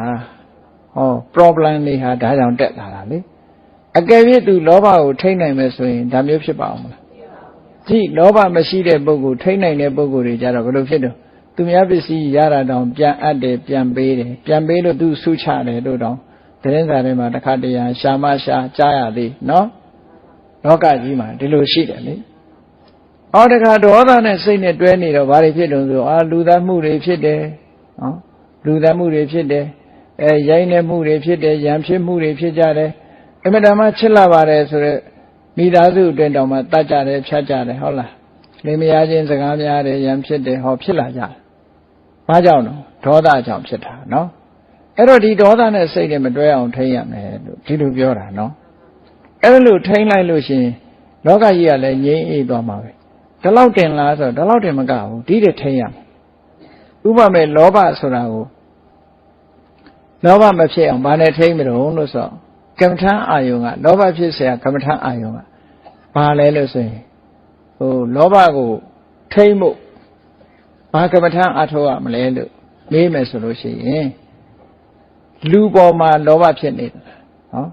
လူပေါ်မှာချစ်ခင်စုံမဲ့မှုတွေ့တာမှုတွေများနေသလားဆိုရင်အတုပဘာဝနာပွားပြီးတော့ထိန်းရမယ်နော်မတင့်တယ်တာတွေမလှပတာတွေကိုများများတွေးထားပြီးတော့ယွန်စရာတွေကိုများများတွေးခြင်းအပြင်ချစ်ခင်တွေ့တာမှုတွေကိုဖြည့်ရှင်းနိုင်တယ်တဲ့ဒါကဖြည့်စေနော်ဖြည့်စေပစ္စည်းပေါ်မှာတွေ့တာလို့ရှိရင်မမြဲတဲ့သင်္ခါရသဘောအနိစ္စသဘောကိုဆင်ញင်ရမယ်။အော်ဒီပစ္စည်းတွေဟာမသုံးမဲ့ထားလဲသူကသူဟောင်းသွားမှာပဲ။ငါကလည်းတည်သွားမှာပဲ။အဲ့တော့သုံးနေရမှာမဟုတ်ဘူး။သုံးနေရင်သုံးရမှာပဲဆိုတဲ့အနေထားရင်ဟောပစ္စည်းပေါ်မှာတွေ့မတွေ့တော့ဒီလိုဆိုလိုတာနော်။သူ့ထွက်ပေါက်ကလေးတွေနဲ့သူရှိတယ်။ဘုန်းကြီးတို့ဟောထားတဲ့စိတ်ရဲ့ထွက်ပေါက်များဆိုတဲ့ထဲမှာဒါလေးတွေပါ။မြတ်စွာဘုရားဟောထားတာနော်ဒါ ဖះဟောထားတဲ့တကယ်လက်တွေ့ကျင့်သုံးရမယ့်ထွက်ပေါက်ကလေးတွေသူ့ဟာသူရှိတယ်ကဲဒေါသဖြစ်ပြီဆိုလို့ရှိရင်ဒေါသဖြစ်တယ်ဆိုတာအမုန်းတရားနဲ့စဉ်းစားလို့ဒေါသဖြစ်တာဟုတ်အဲ့ဒီအမုန်းတရားကိုဖယ်ရှားလိုက်လူမှာအကောင်းနဲ့အဆိုးနှမျိုးရှိတယ်ဆိုလိုတာအကောင်းဆိုတာခင်မင်စရာကောင်းကွက်ကလေးတွေဒီအဆိုးဆိုတာကတော့မုန်းစရာအဆိုးတွေအဲ့တော့မုန်းစရာအကွက်တွေကိုဖယ်ထားခင်မင်စရာကောင်းတာလေးတွေကိုတွေးပြီးတော့စဉ်းစားဆိုလို့ရှိရင်ဓမေတ္တာပွားလို့ရတာဒေါသရဲ့ထွက်ပေါက်လို့ပြောတာနော်နောက်သိခံခြင်းခွင့်လွှတ်ခြင်းနဲ့လည်းဒေါသကိုထိန်းလို့ရတယ်ပေါ့ထိန်းစရာတွေအများကြီးပဲရှိတယ်နောက်ဆုံးမှာဗာနဲ့ထိန်းမလို့ဆိုရင်ဒေါသဖြစ်လို့မကဖြစ်လာတော့စိတ်ဆိုးရင်စိတ်ဆိုးတဲ့လူဆိုတာဒီတန်ကိုယ်ကဒေါသဖြစ်နေတယ်နော်ကိုယ်ကဒေါသဖြစ်ရင်ဒီဒေါသဟာကိုယ့်ကိုပဲဒုက္ခပေးမှာမိဆိုတာကြိုင်တဲ့လူကိုဒုက္ခပေးတာမဟုတ်လားမိခဲနဲ့သူများကိုပြစ်ပေါက်လို့ရှိရင်ဘယ်သူအရင်ပူမှာတော့ကိုယ်အရင်ပူမှာဒေါသဖြစ်လို့ရှိရင်လည်းမိခဲနဲ့သူများကိုကြိုင်ပေါက်တဲ့လူနဲ့တူတူပဲအဲ့တော့ငါအရင်ပူမှာပဲအဲ့တော့ငါအပူခမ်းနေလို့အလကားပဲဒီလိုနှလုံးသွင်းရမြတ်စွာဘုရားနှလုံးသွင်းပုံလေးကိုစဉ်းစားကြည့်ဒေါသမဖြစ်အောင်မြတ်စွာဘုရားဆိုတာတော့ဒေါသမဖြစ်တော့ဘူးပေါ့နော်သို့သော်မြတ်စွာဘုရားနှလုံးသွင်းပုံလေးကအမြဲတမ်းကောင်းနီးယူတူယူဖို့ပုံနာကြီးတယောက်ကမြတ်စွာဘုရားကိုဆဲတယ်ဆဲတာမှအမလေးတစ်ခွာခွာဆဲတာဆဲမပြဒါအရာထဲကြားနေကြစကားလေနော်ကိုယ့်ဘာကိုဆဲကြည့်ပေါ့အဲ့ဒီမှာဆဲတာအဲ့ဒီလိုဆဲတာကိုမြတ်စွာဘုရားအသာလေးနားထောင်ပြီးပြီဆိုတဲ့အခါပုံနာကြီးကိုမေးမင်းကငါတခုမေးမယ်တဲ့မင်းအိမ်ကိုဧည့်သည်တွေမလာဘူးလားလာတယ်လာတဲ့အခါကျတော့မင်းမုံပဲတေးစာတွေနဲ့အမခံဘူးလားခံတယ်အဲ့ဒီမုံပဲတေးစာတွေကိုသူတို့စားမတော်ဘူးဆိုရင်ဘု து ဟာတွေဖြစ်တယ်ဒါတော့ကိုယ့်ဟာပဲပေါ့လို့ပြောတော့အေးမင်းကငါ့ကိုဆဲရေးခြင်းဖြင့်အခါနာမင်းဆဲတာတွေငါတခုမှမယူဘူးမင်းမပြန်ယူတော့ပြန်ယူတော့လို့ပြောလိုက်အဲ့ဒီမှာသဘောကျသွားတာလက်မခံတဲ့လက်ဆောင်တဲ့ဒါလာပေးတယ်လေလာပေးတဲ့လက်ဆောင်ကိုလက်မခံဘူးမကြားကြအောင်ဆောင်းနေလိုက်တယ်မကြားအောင်နေလိုက်တယ်ဟောဒါကမှတကယ်သိခံမှုအစ်စ်လို့ခေါ်တယ်နော်လောကမှာလူတယောက်ကကိုယ်လာဆဲလို့စိတ်ဆိုးလို့ရှိရင်လက်ခံရရောက်တယ်အတိမပြုလို့ तू စဉ်းစားတာလေငါ့ကိုဆဲနေတယ်လို့ तू ကအတိမပြုတာအတိမပြုလိုက်ကြတဲ့ကလက်ခံတယ်လို့အထိပ္ပယ်မရဘူးလားရလိုက်လို့ तू ကတုံ့ပြန်နေတာဟုတ်ဒါကြောင့်မို့လို့ဒေါသဖြစ်တယ်အဲ့တော့ဘယ်တော့မှလက်မခံနဲ့ကိုယ်လာဆဲလို့ရှိရင်နော်မကြားကြအောင်ဆောင်းနေလိုက်အဲ့ဒါဆိုလို့ရှိရင်ဒေါသဖြစ်သေးလားကိုယ်မှာဒေါသမဖြစ်ဘူးအရေးကြီးတာကိုယ်ဒေါသမဖြစ်ဖို့အရေးကြီးတာသူများဖြစ်တာကိုယ်လည်းမဆိုင်ဘူးဒေါသဖြစ်လို့ရှိရင်မီးကန်ရင်ကိုယ်ကန်ရင်ကိုယ်ပူမှသူပူမှမဟုတ်ဘူးဟုတ်ကဲ့လားဘာကြောင့်ဖြစ်ဖြစ်လူတွေကဒေါသတောင်မှဖြစ်ထိုက်တဲ့ဒေါသတို့မဖြစ်ထိုက်တဲ့ဒေါသတို့ခွဲနေသေးတယ်ဒေါသဖြစ်ရင်တော့ပူမှာပဲနော်အေးဒါကြောင့်မို့လို့စိတ်ကိုထိန်းနေဆိုတာလောဘကိုထိန်းတာဒေါသကိုထိန်းတာကဲမောဟဆိုတာကြတော့ဘယ်လိုထိန်းတာတုံးလို့စဉ်းစားကြည့်မောဟဆိုတာကြတော့သူကအမှန်တန်မှတိမ်မွေ့တယ်သူကပူဆိုးတယ်လူတွေကဒေါသတော့သိတယ်လောဘတော့သိတယ်မောဟသိမသိဘူးနော်ဒါကြောင့်မို့လို့မောဟဆိုတာဘာတုံးဆိုမသိပဲဖြစ်တတ်တယ်ကဲစဉ်းစားကြည့်အောင်မောဟဆိုဒီမှာလှုပ်တဲ့နာနဲ့မလှုပ်တဲ့နာကိုခွဲခြားမသိဘူးပြောတဲ့စကားမပြောတဲ့စကားခွဲခြားမသိဘူးတွေးတဲ့နာမတွေးတဲ့နာကိုခွဲခြားမသိဘူးမသိတော့ဘာဖြစ်တာတုံးဆိုမလှုပ်တဲ့နာကိုလှုပ်တဲ့နယ်လို့ထင်တယ်လှုပ်တဲ့နာကြတော့မလှုပ်တဲ့မှုလို့ထင်တယ်မပြောတဲ့စကားကိုပြောတဲ့နယ်လို့ထင်တယ်ပြောတဲ့စကားကြမပြောတဲ့မှုလို့ထင်မြန်တယ်ဟုတ်ကဲ့လားနော်အဲ့ဒါလို့အထင်နေမှားတဲ့အခါကျတော့ဘာဖြစ်တုံးဆိုမလှုပ်တဲ့နာကိုလှုပ်တဲ့နယ်ထင်ပြီးလှုပ်တာပဲလှုပ်တဲ့နာကြတော့မလှုပ်တဲ့မှုထင်ပြီးမလှုပ်ခဲနေတယ်မှားမှားယွင်းယွင်းနေနေပြဿနာမတက်ဘူးလားမောဟသမားလှုပ်သွားတာကိုယ့်ရုပ်ကာယကြီးပဲအကုန်လုံးပြစ်တင်စရာတွေကြီးဖြစ်တယ်အဲ့ဒါကိုမောဟလို့ခေါ်တာနော်မောလို့ပါဇက်ကြီးဟနေတာကိုပြောတာမဟုတ်ဘူးမောဟဆိုတာတွေးဝေပြီးတော့လှုပ်တဲ့နာမလှုပ်တဲ့နာမသိလို့ပြဿနာတွေနောက်ဆက်တွဲတက်လာတာဒါကြောင့်မို့လို့မောဟဆိုတာမဖြစ်အောင်ဘယ်လိုထိမလဲအခုလို့တရားနာတာဟာမောဟကျော်ပါအောင်တရားနာတာတရားစာအုပ်တွေဖတ်တာမောဟကျော်ပါအောင်တရားစာအုပ်တွေဖတ်တရားနာရတယ်မသိရင်မေးရတယ်တရားစာအုပ်တွေဖတ်ရတယ်လေ့ကျင့်ရတယ်အသိဉာဏ်တွေရအောင်ကြိုးစားရတယ်ဒါမောဟကိုဖယ်ဖို့ကြိုးစားတာပဲမောဟကနေစိတ်ကိုထိန်းတယ်ဆိုတာပညာနဲ့ထိန်းသွားတာပေါ့ဒီသဘောကိုပြောတာနော် လောဘဒေါသမောဟဆိုတဲ့ဒါတွေကိုစိတ်တွေကိုထိန်းနိုင်ပြီဆိုလို့ရှိရင်ထိန်းနိုင်တဲ့အချိန်ကနေစပြီးတော့ပြဿနာတွေနည်းနည်းသွားပြီးချမ်းသာဒုက္ခရတယ်တဲ့နောက်ဆုံးလောဘကိုကင်အောင်ထိန်းလိုက်တာနဲ့တပြိုင်နက်လောဘကဘယ်ကြမှာခုံလုံးဆိုရင်ယန္တာဖြစ်မှာခုံတယ်ဒေါသကဘယ်မှာကုံသွားတော့ဆိုရင်အနာဂံဖြစ်သွားရင်ဒေါသကုံတယ်မောဟကဘယ်မှာကုံတော့ဆိုရင်ယန္တာဖြစ်မှာကုံတယ်အဲ့ဒီမကုံရင်စကြမှာလေသောတာပန်ဖြစ်သွားရင်အပေကိုချနိုင်တဲ့လောဘအပေကိုချတဲ့ဒေါသအပေကိုချတဲ့မောဟမရှိတော့နော်တဂရကဖြစ်သွားရင်အဖြစ်နည်းသွားပြီအရှိန်တွေနည်းသွားပြီအနာဂံဖြစ်လို့ရှိရင်ဒေါသဟာလုံးဝကုံသွားပြီမောဟတို့ဒီလောဘတို့ဆိုတာဒီကာမအာယုန်တွေနဲ့ပတ်သက်ပြီးတော့မလာတော့ဘူးယန္တာဖြစ်သွားပြီဆိုရင်ဘာအကုသိုလ်မှမရှိတော့ဘူးလုံးဝလွတ်ကင်းသွားပြီအဲ့ဒီကြရင်တော့လုံးဝချမ်းသာတဲ့နိဗ္ဗာန်ချမ်းသာကိုမျက်မှောက်ပြုပြီးတော့တဏှာဝဆင်းကလွတ်ကင်းသွားနိုင်တယ်လို့မြတ်စွာဘုရားဟောတဲ့တရားဟာအမြဲတမ်းလက်တွေ့ကြတဲ့တရားဖြစ်သွားကြအောင်ဒါကြောင့်မို့မြတ်စွာဘုရားစိတ်တံဂုတ်တံဒုက္ခဝဟံလို့ဆိုတဲ့အတိုင်းစိတ်ကိုထိန်းနိုင်မှချမ်းသာရမှာလို့ကိုယ်စီသဘောကျပြီးတော့မိမိရဲ့စိတ်လေးကိုလောဘနဲ့မတွဲအောင်ဒေါသနဲ့မတွဲအောင်မောဟနဲ့မတွဲအောင်ထိမ့်သိမ်းဆောက်ရှောက်ဖို့ကြိုးစားအားထုတ်နိုင်ကြပါစေကုန်သတည်း